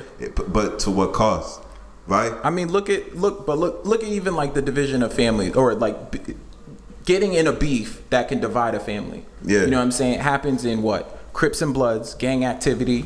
It happens in political activity. I know it happens in Jamaica. Motherfuckers just put up their own colors, blah blah blah blah. I know it happens in Haiti. You know what I'm saying? Depending on who's supporting what or whatever, you can have cousins, uncles, whatever the case may be, and it's gonna split your whole family down. Like it's gonna split people that are related by blood. Facts. And we're gonna be mortal enemies because of a difference of opinion. You get what I'm saying? Like that's crazy. Like that's crazy. It's just crazy. Like it's craziness to think about that or whatever. But you know what I'm saying? Like the reason I respect the move, like I understand. Like you know what I'm saying? There's a lot of reasons to look at this move, and I think I was searching it online and I seen a clip with like 21 Savage, and 21 Savage was going in. Like he was going in. He was like, "Yo, Gucci's killing him. He's fucking killing." You know what I mean? Like he's rapping all the words.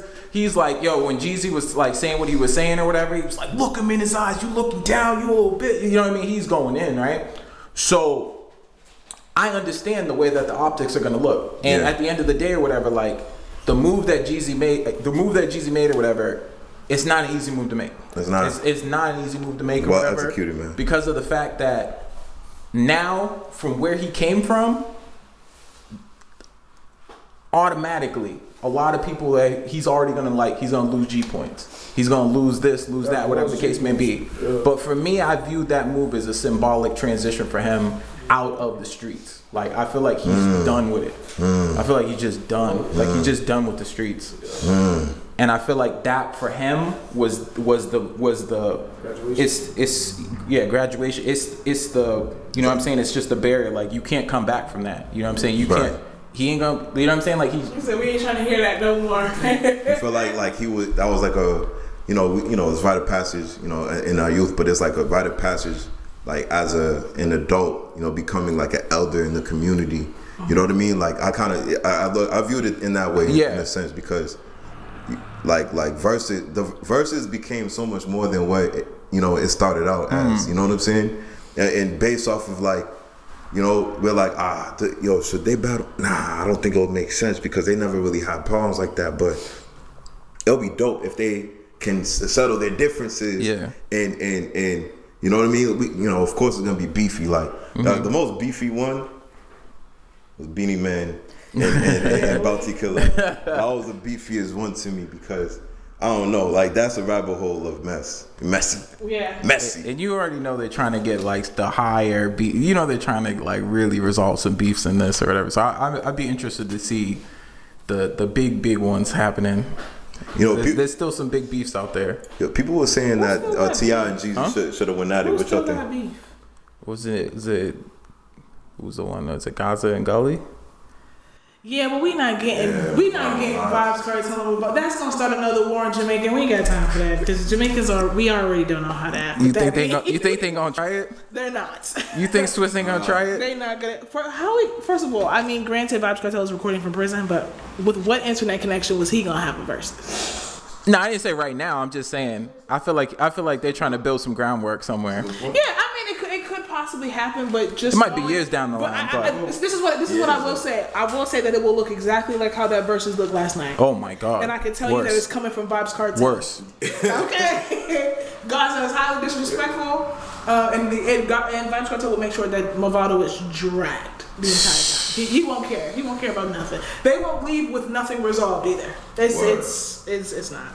Yo, you feel like the way that they pieced it out last night is gonna send a ripple effect through hip hop in terms of what the beefs that are currently happening. I mean, or like like rappers getting shot in their legs. Shout out, you know what I mean? Praise out to Benny the Butcher and Lil Boozy. You know what I'm saying? Going on out here. Yeah, man. There's just a lot of it going on. Mo 3, rest in peace. So like what do you think? What do you think this is gonna do for hip hop moving forward? Is this like a temporary thing? Like if they could do it, we could do it too. I mean, to be honest, I think it's gonna be a similar type of vibe of what happened after Jay-Z and Nas. In so many ways or whatever. I mean, I read a comment online. Basically, somebody was saying that Jeezy's whole blueprint is basically Jay's blueprint in so many ways or whatever. So he's really following that mold or whatever, and even making this move is very Jay-Z and Nas-esque or whatever. That beef wasn't as it never got as physical. You know what I'm saying? But it was symbolically disrespectful. But it was very disrespectful. It had gotten extremely disrespectful. Yeah. Yeah, definitely gotten extremely disrespectful. Did you ever hear Angie Martinez's take on that beef of being in the studio when Nas dropped Ether? And she said Jay-Z came to they were announcing who won the battle. And Jay-Z came to the studio and she's like, yo, I had to announce that Nas had won the beef, like lyrically. And she said Jay looked at her and was like, yo, like, that's your job. Like, I can't be mad at you for doing your job. And said that his mother got in on him about talking about that man's family, about talking about certain people. Yeah. And Jay said he knew when he had crossed that line, it was very disrespectful to speak on people's families and their kids and things like that. He said his mom was on his back.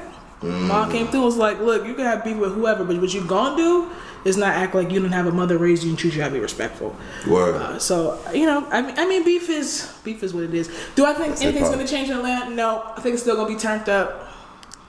I mean, I don't know. I don't know. Compound is gonna look a little different now that we got two people. I was not gonna hold you. I was like, I don't know what's gonna transpire from the situation if they're gonna be at the same spot, you know, after party vibe, and his people, and you know, but you know, it was peaceful. I think. So you know, I hope this continues on. But you know, disrespect exists in hip hop, man. Do you think that? I think there's a yin yang to it. There's got to be a level of disrespect to balance off the, you know what I mean? Though it's imbalanced. So there's got to be a level of disrespect. There's a necessity for certain beefs to, you know what I mean, simmer out. Yeah. Like, let me get this out real quick. Yeah. Yo, this is what I thought about you. Mm-hmm. Right? But once you get that out, and it's back to making music. Yeah. Yeah. Well, let's see how they maintain that beef. Facts. You feel me? The truth, you mean, not the beef. Or the truth, yeah. The olive branch. Yeah. Kenzie over here trying to manifest some demons over here, man. Oh, no, none of that. But, you know, when he said that, you know, I spit some water out. Yeah, man. So, yeah, let's get on to the next joint, man. You know, we spoke about this battle long enough, I guess. We're going to get into this next, you know, concept. This stemmed from a building session that me and Tiff had. It was about like a week and change. Probably a week and change. It was like a week and change, and you know it was around the concept that men, what we say, black men in particular. Mm-hmm. I would say, yeah, we're looking at black men and black women, and looking at if black men fear, and not all black men, but you know we talk about a particular amount, but black men fearing independent black women, what that means, the word, and thinking about the wording of what is said, because I don't want to make it seem that black men fear the black woman, you know. Mm-hmm. You have dudes who feel like that's okay. Like, I like my girl to be able to buy her own shit, so I'm gonna buy it. But in many forms of independence are what we're looking at. You know, it's not just money. It could equate to like, yo, I could do my stuff by myself. I know how to deal with my emotions by myself, type of thing. I get my work done by myself. Right. So I wanted to see how the men react, so I can.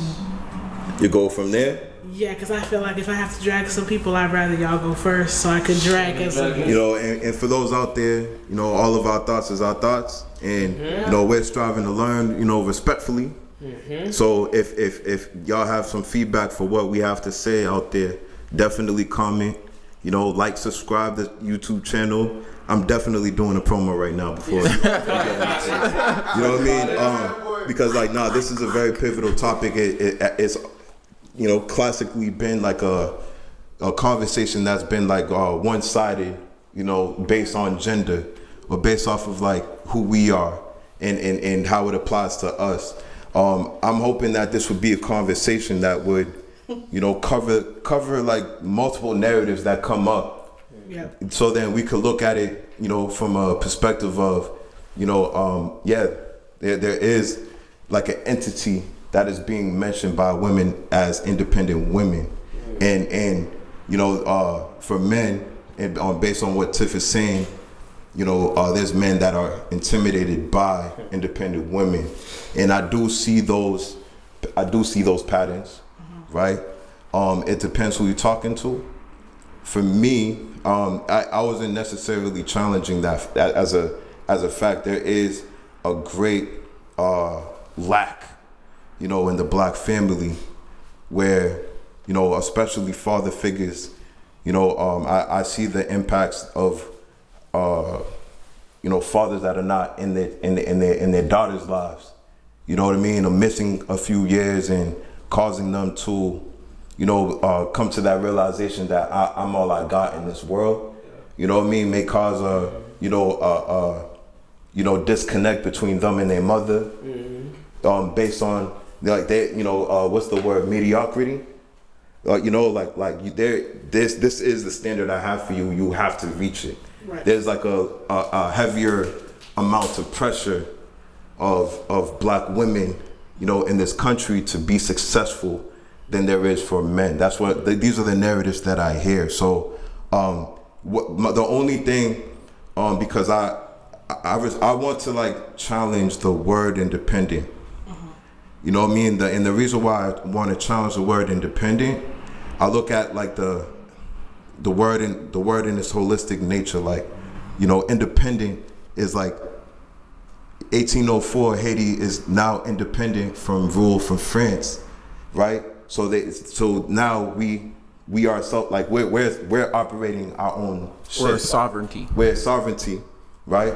Great word for it. And you know, like we're not dependent on anyone outside of ourselves in order to be successful or to reach a level of production that we're seeking to, you know, accomplish on our own. So I sort of look at it in the same light that it is being utilized, you know, as it pertains to the term independent black woman. And I would like ask if, like, you know, because like in my mind, in my opinion, like self-sufficiency seems to be what is being spoken to when it comes to like women being self-sufficient, not feeling as if it's not just a feeling. In some cases, it's a matter of fact. They're not able to depend on nobody to be successful, right? So that's literally all I really challenge, just the word, because you know there's energy behind words, and the word independent means that you literally don't need anybody, just me, myself, and I, for me to be successful in this world, however you define success. So yeah, that was my take. Now I want to hear from the young kings and A game and all that. So what's the question, Queen? Sorry, I ain't even a young king, bro. I ain't a young king. Do you want me to lie or tell the truth? Nah. You can sit up here and lie like you just did for 5 minutes, bro. Versus. He's smoking on Wise Pack. So A game is smoking on Wise Pack right now. How could you do this to me?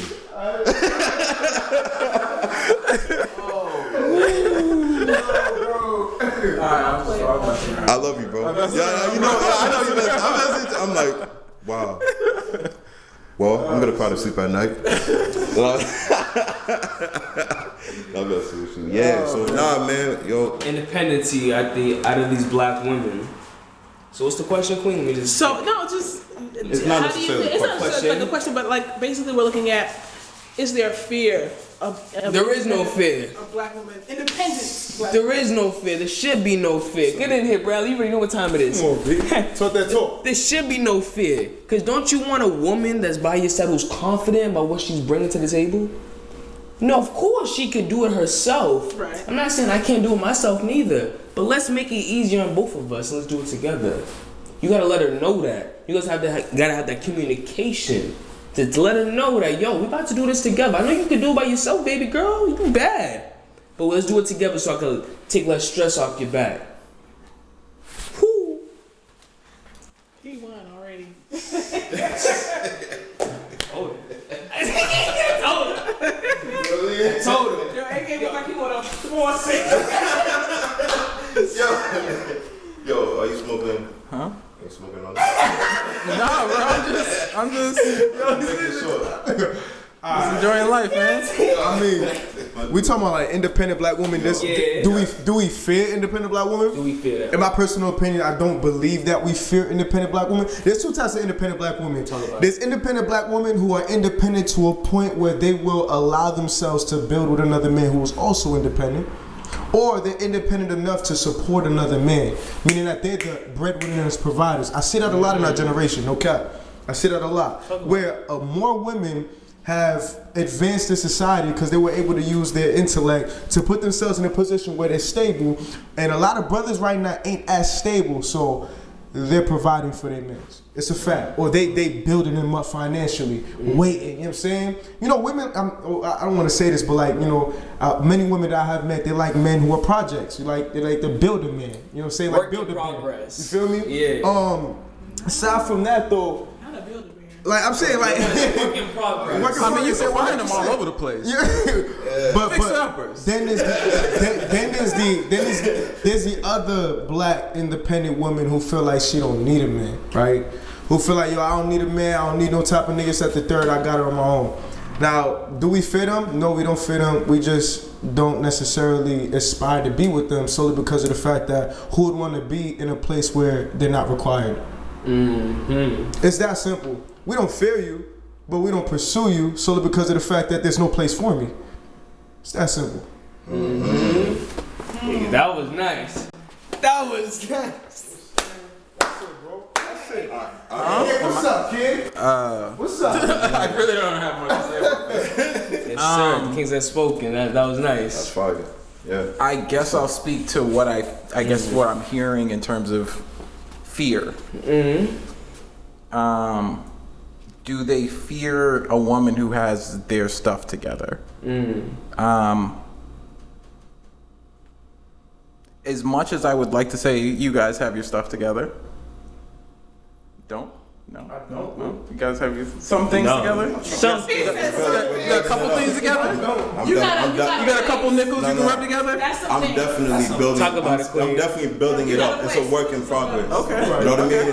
Under construction. There's some stuff there's a plan. Yeah, you got There's some blueprints somewhere? Yeah. Okay, all right. So with that, I would definitely say that I think there are dudes that are scared. I'm gonna be honest. I'm gonna be honest. I think there's dudes that are shook. I never met him. Okay. Has anyone met? Yeah.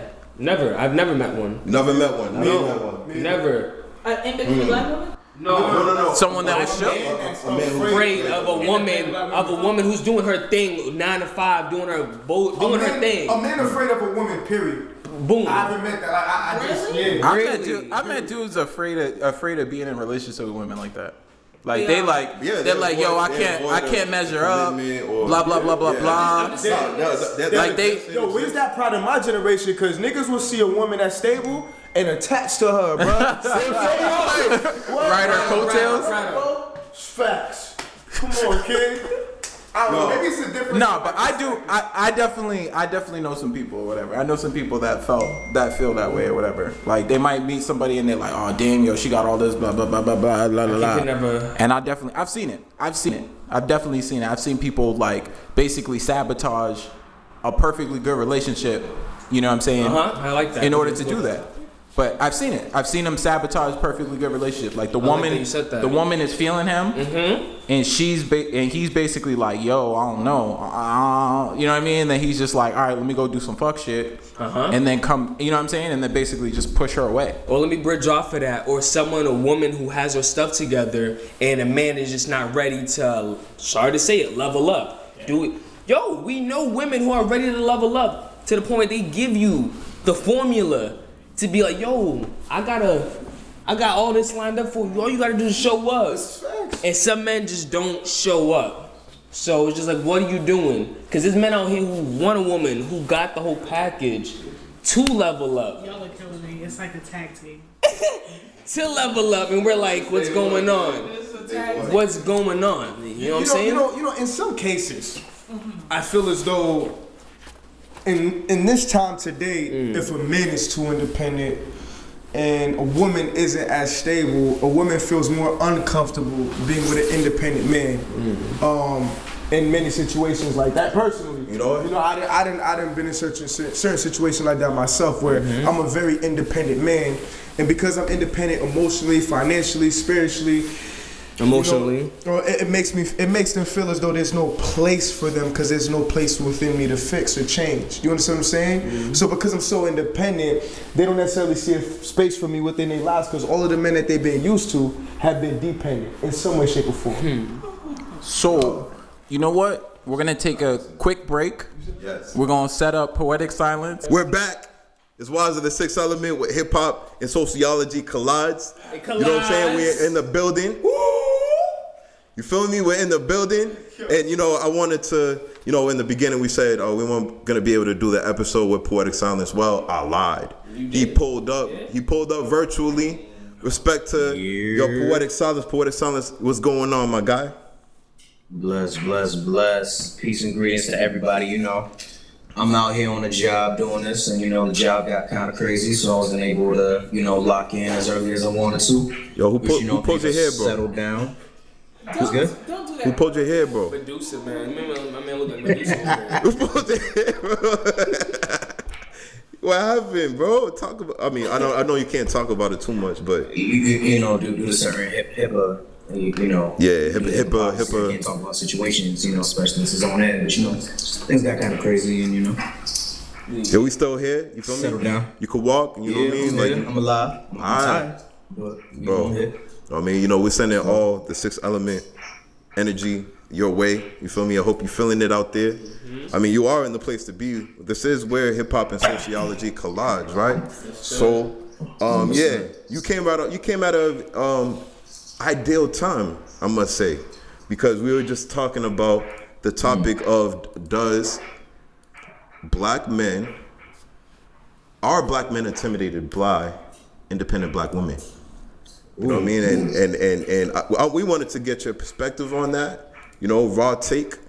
You know, we put our pieces out there. We need your piece to put the puzzle together. So what you can't think, find bro? my notes at the moment.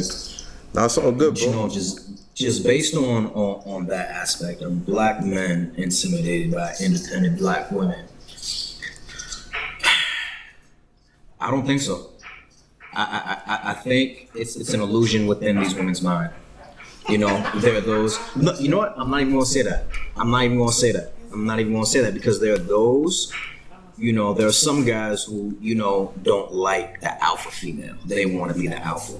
You feel me? So I can attest to that. I can see that. You feel me? But on the other hand, a majority of these brothers, you know, we are not intimidated by independent black women. And I mean, what do they mean by independent exactly? Where's this independence coming from? You feel me? Because whether you're independent, you're still going to be dependent on something regardless. On top of that, as a man, you feel me? You don't fear women, you know, that you don't let that hold you back, you know. And you see a woman who's quote unquote independent or alpha, you know, that's got to inspire you as a man to you know, pull up and, you know, get on that level if you aren't already there. You feel me? But if you are already there, then you know, birds of a feather flock together. You gotta make that situation work. But you know, in a situation like that, you gotta also look at another perspective where it's like men aren't intimidated by independent black women. You got these women out here who don't look the way to certain men. You feel me? You have to reach a certain standard with these women. You know, they have these high expectations of men, you know, when they're on that level. I'm not saying there's nothing wrong with that. You feel me? Because by all means, you gotta have expectations, you gotta have standards. You don't wanna fuck with a bum ass nigga. I understand these females. But when it comes to these females, you have to have something to offer. You can't fuck with an independent black woman without nothing to offer. They gotta look at you and be like, all right, yo, is this man stable? Does he have stability? Is he financially stable? Is his future stable? Is his career stable?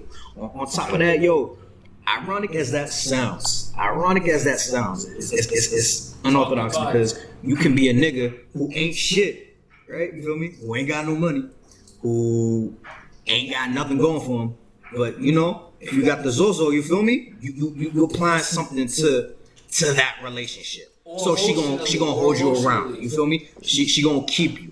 She gonna keep you. But ironically enough, the funny thing about the situation, from my years of living, I've been alive for 28 years. You feel me? I've never seen a woman rock with a man for nothing. Like, she has everything. You feel me? And she, gives him everything, build him up without breaking him down. You feel me? I've seen a lot of brothers out here, who are on their shit, picking up these women who, don't have a dime to their name, who don't have a future going for themselves besides, Instagram. And that they're gonna rock with shorty. They're gonna hold her down, and she could have nothing. And they're gonna make her feel like she got $1 million. She just balled when none of that shit hers. But vice versa, you ain't gonna see that. It's with black women and a man who ain't got nothing. They gonna dog that man every day. They gonna chew his ass every day. They gonna beat him down. They ain't gonna uplift him. They ain't gonna uplift him. And especially when they meeting brothers out in these streets, they're not gonna have that approach where they're uplifting. They're gonna have like this demeanor about them. That's just mean. You feel me? And brothers, we don't wanna go after a mean woman. We don't want mean. You feel me? We don't want mean. I mean, we want, I don't want to say we want our women to be submissive, you feel me? Because I understand this, the feminist movement, women, equal and all that. I understand that. You ain't got to be submissive, but, talk to me nice, talk to me spicy. Don't talk to me like I'm your nigga. Wait. Hold on. Mike, you know what's one thing you said that I definitely seen? Is like when a man is dependent on a woman, the level of disrespect he has to tolerate.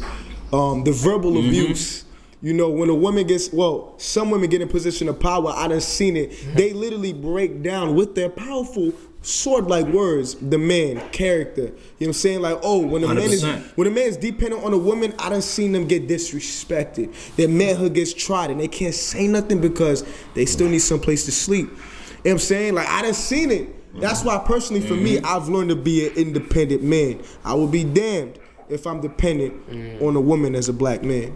I'm dependent on self. And I respect a woman that's dependent on herself. That means that I don't have to tolerate disrespect because I can hold myself down.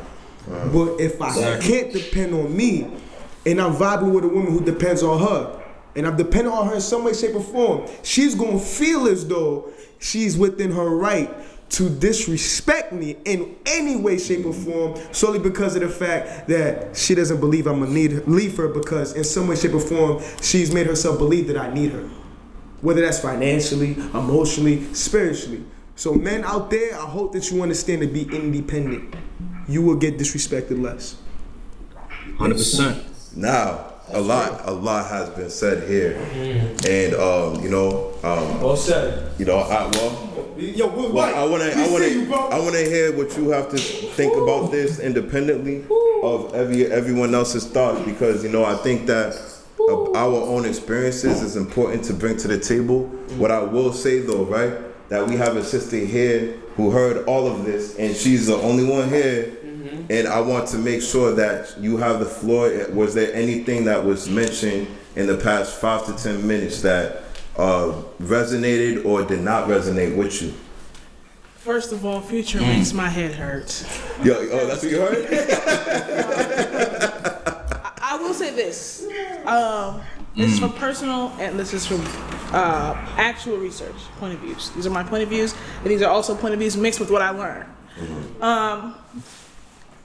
I think the starting foundation is we need to understand that nobody needs anybody in this life. You came here by yourself. Even as a twin, you're born first or you're born second. So you don't need a person to make you feel better about yourself. That's something that you gotta remember. Happiness comes from within yourself first. I can't make you happy as a depressed man. You know what I'm saying? You're coming from, whether you're coming from out of trauma, how you're raised, X, Y, and Z.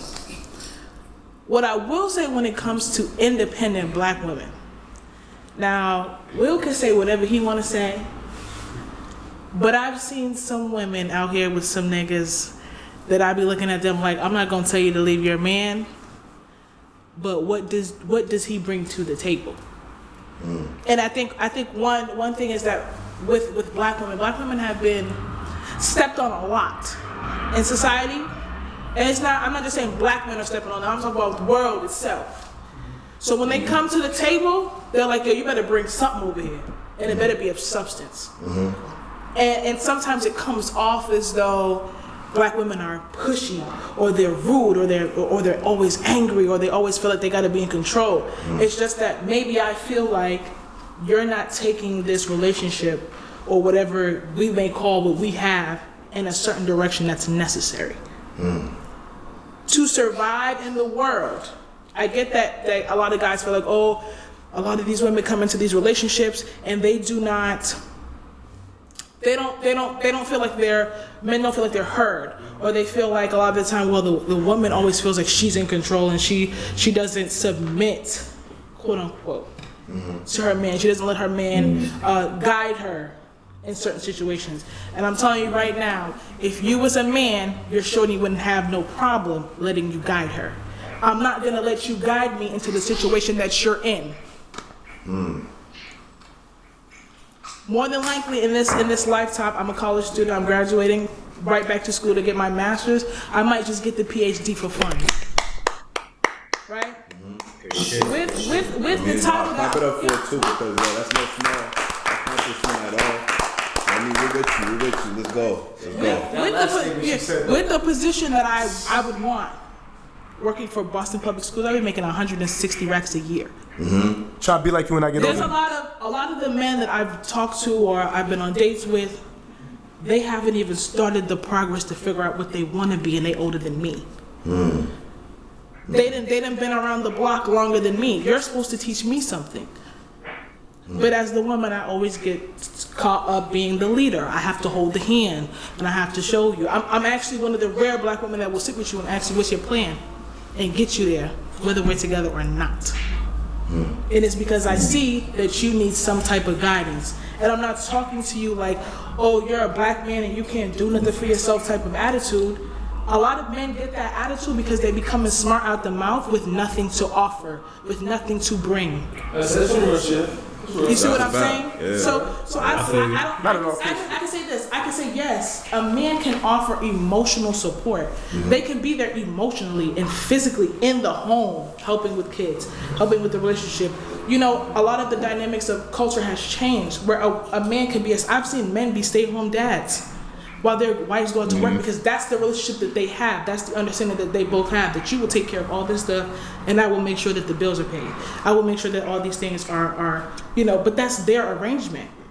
And I think a lot of the time I have a paper I just wrote where we see that men are more able, that if, like, say Will has kids, so we're gonna use Will. We always use Will because he got kids. Yeah.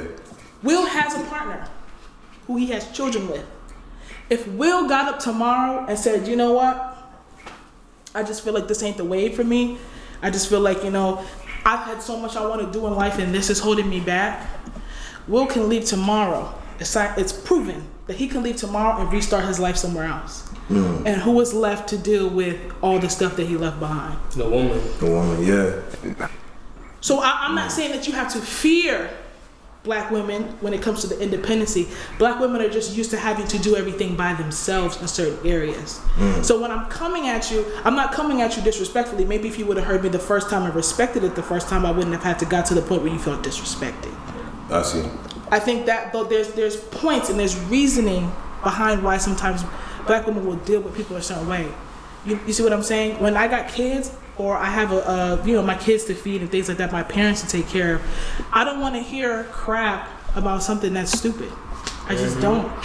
Because at the end of the day, what you're saying is not gonna put the food in the kid's mouth. So if that means that I gotta be like, nah, I'm all set, I don't need to talk to you because I have kids to feed, and if you're not on that type of time where you're trying to really build a family and build a financial safety for yourself and for your future, why would I waste my money and my time that I could give to my kids or to my family to go sit and hop around with you? And half the time, a lot of these black men don't even claim the black women that they have, and when they do claim them, they still got a side chick. Alright, so that's when you gotta stop it. Wait. That's the generalization. Hold it. We gotta let you. Hey, listen. We gotta. I learned something. The other day. Okay. And like I'm saying, this is not true. Protect protect black women. This is not a generalization of all black men. Like I said, I always say some. Because there are black men that do what they're supposed to do. And they handle it how they're supposed to handle it. And there's nothing I can say to that black man that does what he's supposed to do. I can't talk to him like this. I gotta talk to him with respect because you do what you're supposed to do. And I think a lot of the times people get into these relationships with each other, and because the woman already off rip knows what it is, she knows what she wants, and she makes it very clear. I feel like look at the generation that me and Brad and we're coming from. We're coming from young kids in our 20s. I'm 23. You're 23? Men are not looking at me like 23. They're looking at me as 32. You know why? Because the level of knowledge that I'm coming to the table with, they thought it was about to be a party. No, sir. I'm not gonna waste my time because I got things to do. Right. If I wanted to have fun, I would have had fun back in high school and my first 2 years of college. Right now, I got bills to pay. I got things to do. And goals to make. You see what I'm saying? You got to visit books to manifest. So if I feel like you're not on my type of time, no, I do agree that there are some women that are that come from an independent standpoint where they feel like they have to belittle. That I do not agree with. Okay. If your life is not together and you made the conscious choice to still be with a man whose life ain't together, you have the opportunity to walk out and leave. Talk about it. Yeah, you can. Yeah, you can sit. You can vent with your homegirls and talk about it and see what kind of advice they give you. But you still have the opportunity to take your 2 legs and walk out. Unless you're coming from a standpoint where this man literally does everything for you, but emotionally is not available. He just look at people like T.I. and Tiny. We're looking at couples who you were independent. You're an independent black woman. You have the accolades. You have the money. You support your entire family. And a dude from the street who was on his way up said, "Look, I'll take care of you and your family." And she said, "Okay." He said, "But I want you to stop working. I want you to be at home." And she took that. And what did he do? He made sure he found his way to every girl in Atlanta. But when they hashed out their differences and sat down and talked about it on live TV, his response to disrespecting her was, "I spent millions on you." And then you wonder why a lot of black women talk to niggas the way they talk to them. No, it's like because there's objectification there. Yeah, like, it's because you took care of me that I should allow the disrespect.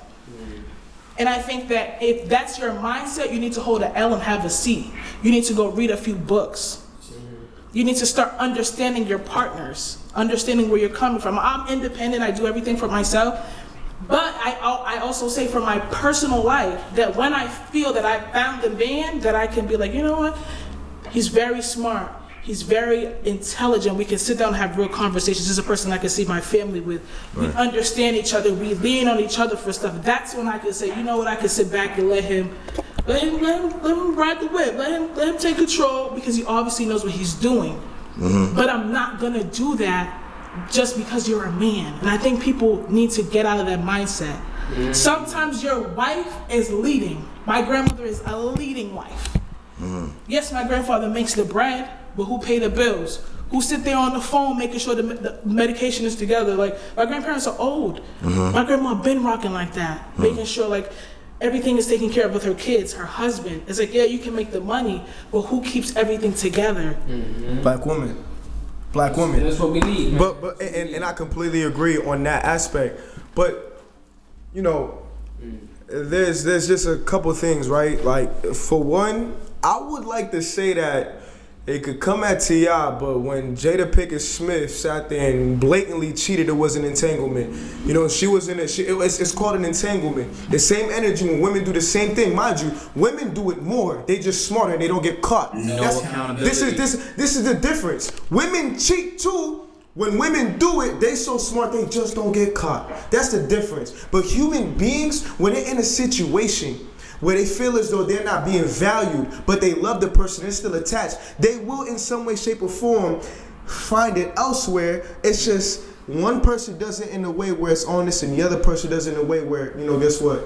It's not honest or it's sneaky in some way, shape, or form to get caught. I believe that women and men are not that different as we try to market it, right? I do believe that women lead, but women been got their flowers for that. I will always say that a woman, they say but if behind a strong man is an even stronger woman. We've always acknowledged that in order for a man to be strong, you need to have an even stronger woman holding you down and building you up. I mean, in reality, I'm really looking for a woman that resembles my mother in some of these traits, as you are looking for a man that resembles your father in certain specific traits. That's just how it is psychologically. Moving forward, though, independent black women, I hope that you understand that the brothers over here, we value you whether we got it or not.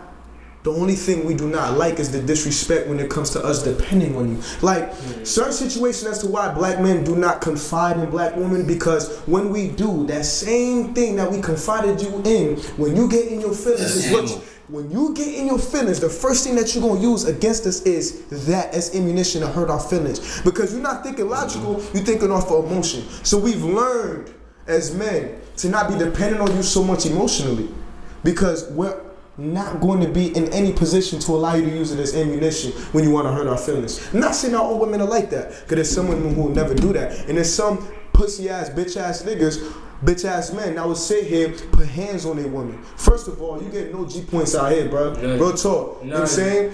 If you gotta sit here and feel as though for you to assert your manhood, you gotta put hands on your shorty, in no way, shape, or form is you a man, my nigga. On some real shit. That's just 100. But independent black women, we value you. We just need you to understand that you being in that position is to make you in a better position in America to get your American dream. As a black man, I still face challenges too. Like in school, I had it hard. We were more likely to get suspended. We were more likely to go through the school to prison pipeline. You know what I'm saying? We are more likely to be mass incarcerated. Police are more likely to incarcerate me if I want to be man that day that he want to interact with me, if I'm not kissing ass. So we go through a lot of oppression too. So if you meet us in a situation where we've been oppressed by the system, and we may have to be dependent on you for a little bit, please do not think that that's an alleyway for you to disrespect us and because we're dependent on you. That's my only situation. That's what I want to speak on. Cause I've seen a lot of men in that situation, and it's not fair to them. You know what I'm saying? I'm gonna bring it back. For one, black women are the #1 race of women to date down. And when I say down, that don't mean like, oh, I think I'm better than you. I don't think that, oh, like, you know, say I had a guy that I'm talking to and I just felt like, no, oh, his style ain't it. That's not what I mean by dating down. I mean, basically, we have actual career paths that come with salaries. And you're more likely to pick a man with no salary, sometimes no job, no educational standpoints at times. This is not all men. And why is that? You know what I'm saying? But you know what? I was taught a nice black woman by the name of Sydney Marrow. Shout out to Sydney Marrow. Shout out to Sydney. Sydney taught me, you know what black women's #1 problem is when they date? And I said, what? She said, y'all always look for potential. We always look for, oh, he's so smart. He could be this. And what you do, we go over there, we trying to make that man what he's not. I used to tell people, if a man wants to change, he's going to change himself. I shouldn't have to be on your back about changing this and changing that. Change has to come from within. Because if you don't see anything wrong with you, what I'm saying doesn't matter. Talk about it. So let's get those points down. Now, granted, I do agree a lot of the time that, you know, sometimes everybody needs to just take a breath and learn how to communicate like adults. You need to set the boundaries for your relationships before you jump into them. What I will say is I've noticed a lot of things. That I'm not saying that getting married is the biggest thing on the planet. You know what I'm saying? Some people feel like they don't have to get married to show that they love each other. That's my preference. Is I'd rather be married with my children so that we are a family unit. So when you see my kids or you see my man out with our kids, you know, oh, that's T's man, and that's look at their family unit and look how he is with his kids. You know what I'm saying? Right. I've personally noticed this new thing with among the black community, which is over impregnating women, but not feeling like they're good enough to be wife material, but they're supposed to sit there and deal with your crap. That's just me personally. So I feel like if you're gonna walk into a situation and you're gonna say, okay, you know what, I really like this girl, and I feel like, you know, having those discussions, whether marriage is for you or not, how you run your relationship, you know what I'm saying? That determines the level of interaction that you have. Because you've had a lot of people that set a precedent like, yeah, I want to get married and I want to have kids and blah, blah, blah, blah. And you're 6 kids in, and where's that man? Right? But he claimed every day that he loved you, and I love you, and one day we'll get married. I'm telling you right now how I grew up, but I like how Will talked about what he saw growing up. What I saw growing up was you had a kid with that person, that was your husband. That was your man. Granted, everybody's relationship has their issues. I'm not saying everybody's relationship is perfect. Yeah. You know what I'm saying? Some people granddaddies cheaters. But it was that you knew that was my person. You saw our family. I cared enough about you to put the ring on your finger. You cared enough to show up at the altar and say, yes, I will marry this person. And you set the boundaries of your relationships early. So 30 years down the line, you're not trying to switch up. You know what it was when you got here. But I find that with dating as a black woman, it's like I constantly have to be very nice. Because if I talk to you in a certain manner when I'm upset, and I'm not saying like, oh, I'm just off the rails upset, like you just said hi and I just started forcing it on you. I found that I could repeatedly say the same thing, like, oh, you know, I don't like when you do that. I don't like when you do that. And it's ignoring. And then the day that I black on you is the day you're like, oh, damn, black women be mad angry for no reason. It's like, no, I'm not angry for no reason. If you would learn to listen, I wouldn't have to force it on you on this phone or have to force it on you in public. And I think one thing we need to talk about also, we could talk about this at a later time, is a lot of black men feel like, oh, black women always trying to demean us, especially in public settings. Y'all real masculine now. Real talk. Talk about it. But here's the thing though. You would say that we're masculine, but showing your emotions is considered to be feminine. It's facts. So I don't believe in the masculinity versus femininity, because at the end of the day, your emotions will be viewed as you looking like a female. No, it's not necessarily my emotions. Would you rather your shorty listen to your, like, if you have an issue, right? And you come to your show, you're like, yo, I'm just really having an issue dealing with this. And you sit down with your shorty and she's listening to you. She's connected with you emotionally, right? There are a lot of niggas out here that'll be like, oh, Bradley's mad emotional, he act like a bitch, right? But your girl is like, nah, he's just saying his feelings. He's saying how he feels as a man. But then when we turn, and a woman don't like something, and then she starts going in, blacking how her nigga would have blacked if she had did something wrong. All of a sudden it's like, oh, y'all bitches acting too masculine. No, we're tired. Black women are tired. When you get I think that's something that we need to talk about. The tiredness of black women dealing with what we can and everybody trying to tell us what we can and cannot do. But let somebody tell you can't do something and you black, we supposed to just sit there and look stupid. Well, I feel like black men and black women are tired of the oppression, and I think we're both tired in reality. But I think the situation at hand is that when we're tired, we're taking out on each other instead of the system that is making us feel the way that we feel. This system of oppression is the root cause of how we feel, and we take it out on each other and start arguing about who's more oppressed or who's not, regardless of both oppressed. Second thing I'll say is that, like, me expressing my emotions to a woman does not make me feminine, and a lot of men won't say that. It's the way you do it, right? It's like it's not what you do, it's the way you do it. But in my opinion, I feel like a good amount of black women in today's world do express themselves in manners that is very masculine. And when we match them with that masculine energy, now they want to fight. But it's not fair because you're a woman and I'm a man. We're difference in strength. So even in this situation, I don't win. I do see it a lot where it's like many black men nowadays do have a lot of feminine traits. So in these type of paradigms, I see we as black men having a little bit feminize ourselves to get through to y'all in a way, right? And I don't necessarily feel as though it's the most healthy way. I do believe that we need to heal as a community. That's like the base thing I can say. I hear you, I empathize with you, and I won't say anything that you're saying is not true. That's your perspective. And anything that I'm saying is not true is not false either. You know what I'm saying? We're both speaking truth. Now we gotta find a way to heal, because the real enemy is the white man or white oppression upon African culture, African heritage, African future, and African past. We need to find a way to beat this system of racism, because it's the root cause of our division as black men and black women, in my humble opinion. You know what I'm saying? Yeah, you mind for, I think the solution lies in how the solution. 1 second. I think the solution lies in how we deal with each other. You know what I mean? And no one could fix that but us, because you know, like there was an article that, you know, me and the Queen, like we were building on for a minute, because I didn't like how the wording came across, like that black men are the white men of the black community. It's crazy. And you know, like hearing her perspective though, I get what it's saying to an extent, because you know, black men say, like in a corporate setting, you're being talked to like you're less than the man.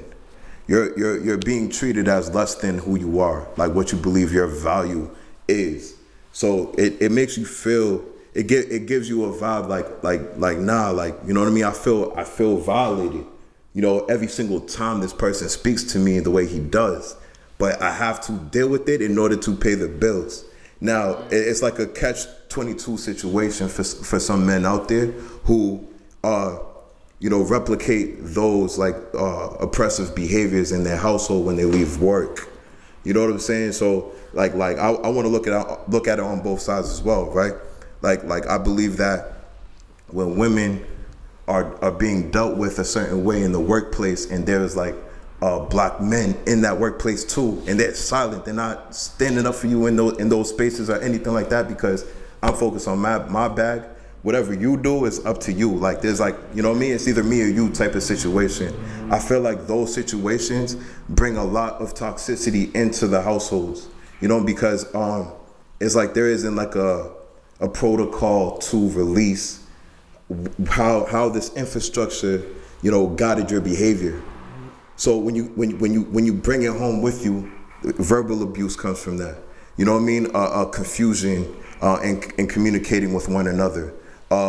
You know, you may fall off. You know what I mean? You might have been working doubles and doubles and doubles and doubles. So there's certain responsibilities that have been lacking, and that causes like an issue, because, you know, we had a conversation about that. You know, you said that you were going to take care of this. Why didn't you take care of this? And as a man, it's like, you know, your word is your bond. Our word is all we got. So, you know, there like some dynamics in terms of that. It's just that when it's mentioned that black men are the white men of the black community, one thing I will do is I'm going to analyze that before I like invest emotion into it. I want to look at it for what it is and really look at cases that's occurred, you know what I mean, around the way. I think about, you know what I mean, like the family of Jassy Correa. There was an 18-year-old that, you know what I'm saying, like she was missing for a minute. I'm not sure what's going on, because the dude that she was with, you know, was killed by the National Guard in Florida or something like that, and they're still looking for it to this day.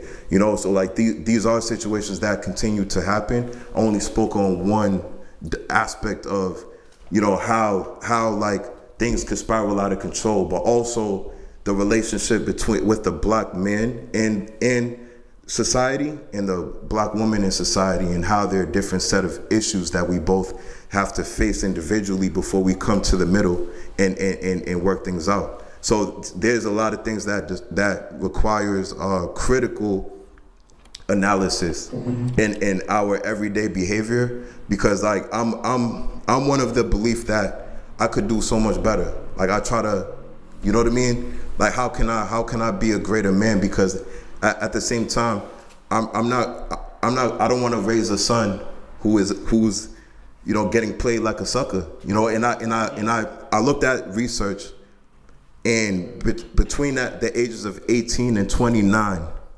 men and women do cheat at the same rate, but it differentiates as time goes on and you age, and you know what I mean. So like, as a man, a future father, you know, and to a son and daughter, I have to lay it out to them in a way that they have to understand it early on, so they know what they're up against, right? So, you know, like Will, as a father, like I'm sure that's something that you think about. That's something that, you know, that comes to mind, raising one of the young kings, and you know, like he's navigating school in a lot of cases. There's a lot of invisible battles that are being faced, you know, with black men. So mental health is like it's a coerced issue, right? It's coerced in the sense that, you know, like it's easy to get like a kid who doesn't have like a parental system that will protect their ass everywhere they go.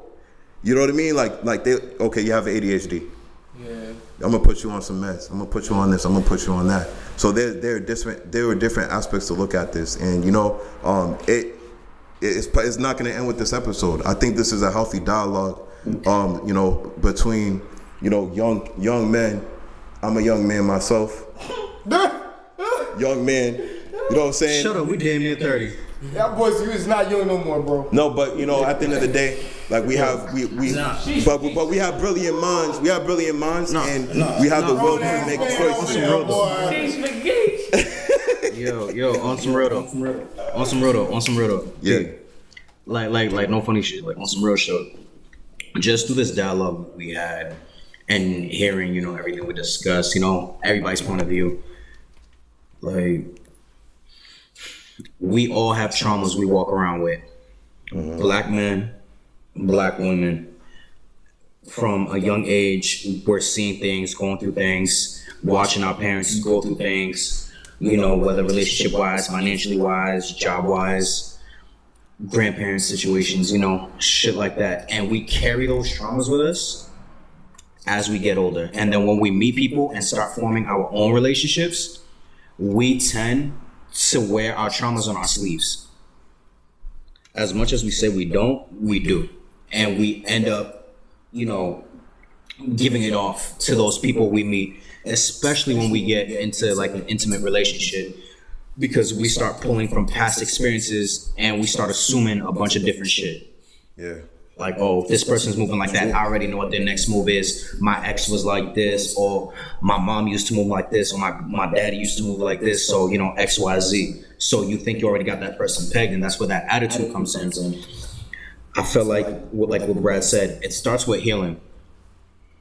And, healing self. And we're not responsible for each other's healing, but we can help in each other's healing.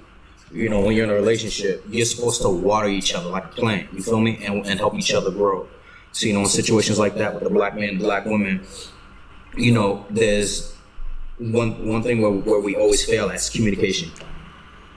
We have to learn our partner. We have to learn, what their triggers are, honestly. Because that's the main thing.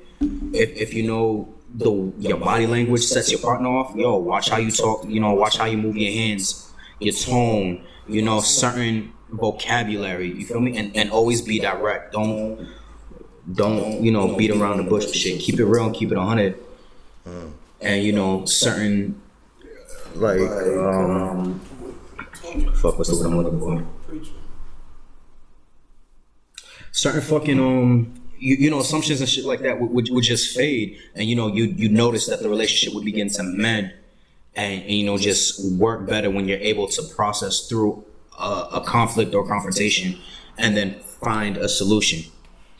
And that's what I found that's been working best, honestly. It's you don't have to address those traumas. If you address those traumas to a therapist, that's even better. Because healed people see hurt people. And the communication is different and the dialogue is different, as opposed to walking around with the trauma. Right.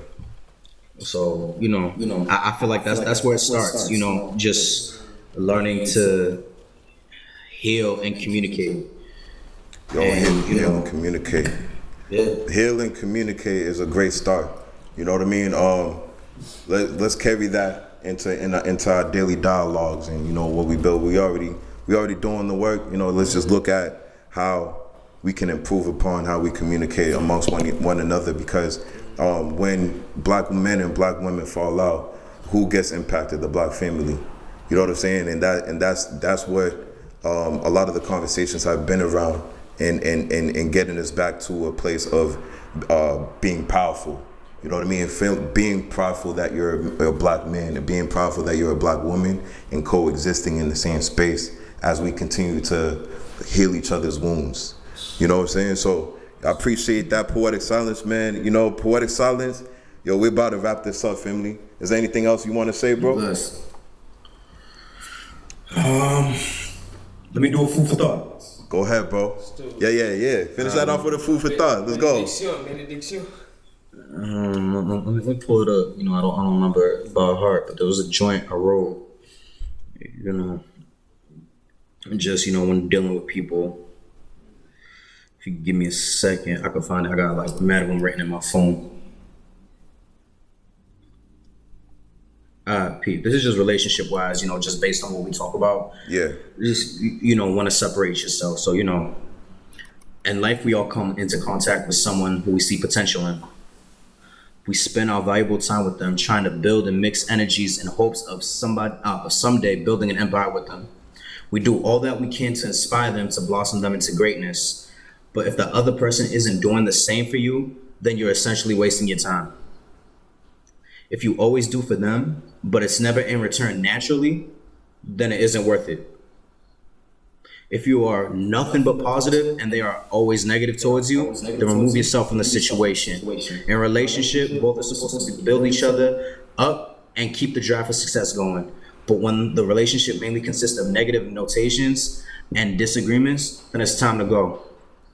Negative energy is toxic for the soul. Keep in mind that you can't build an empire with someone who has a peasant mindset. Food for thought. Food for thought, man. Salute, poetic silence. Yes, sir, I my mean, man. Yo, man, and with that being said, we're gonna wrap this episode up. I don't know what we're gonna call this one, but I think that a lot was said here. For those who are listening or watching, please comment, like, subscribe to our YouTube channel. Button, you know what I mean? And also Don't forget to share. And don't forget to share. Yes. Don't forget to share. All right. So comment your thoughts. hey, listen, man. Follow the Sixth Element on Instagram. Like the page on Facebook. And the website at 6element.com. Follow us on Twitter. You know what I mean? We'll be on Clubhouse soon. You know the deal. Yo, with that being said, Be on the lookout for the 6 Element party. And the merch coming out soon. Big facts. I don't know about the party at this moment, but you know what I mean? We'll get back to y'all about that. We will have Knowledge is Wisdom shirts and Make Moves Not Excuses shirts. Nah, I know we're gonna build on that. But yeah, with that being said, yo, hopefully next year, we'll make it happen. And before we wrap this up, big shout out to Tiff. She represented Philippines on this episode. Big Tiff, you know what I mean? And Epiphany. Shout out to Epiphany. I'm gonna make it stick. Yo, this is gonna stick. Yo, Tiff. Epiphany. Sorry, Epiphany.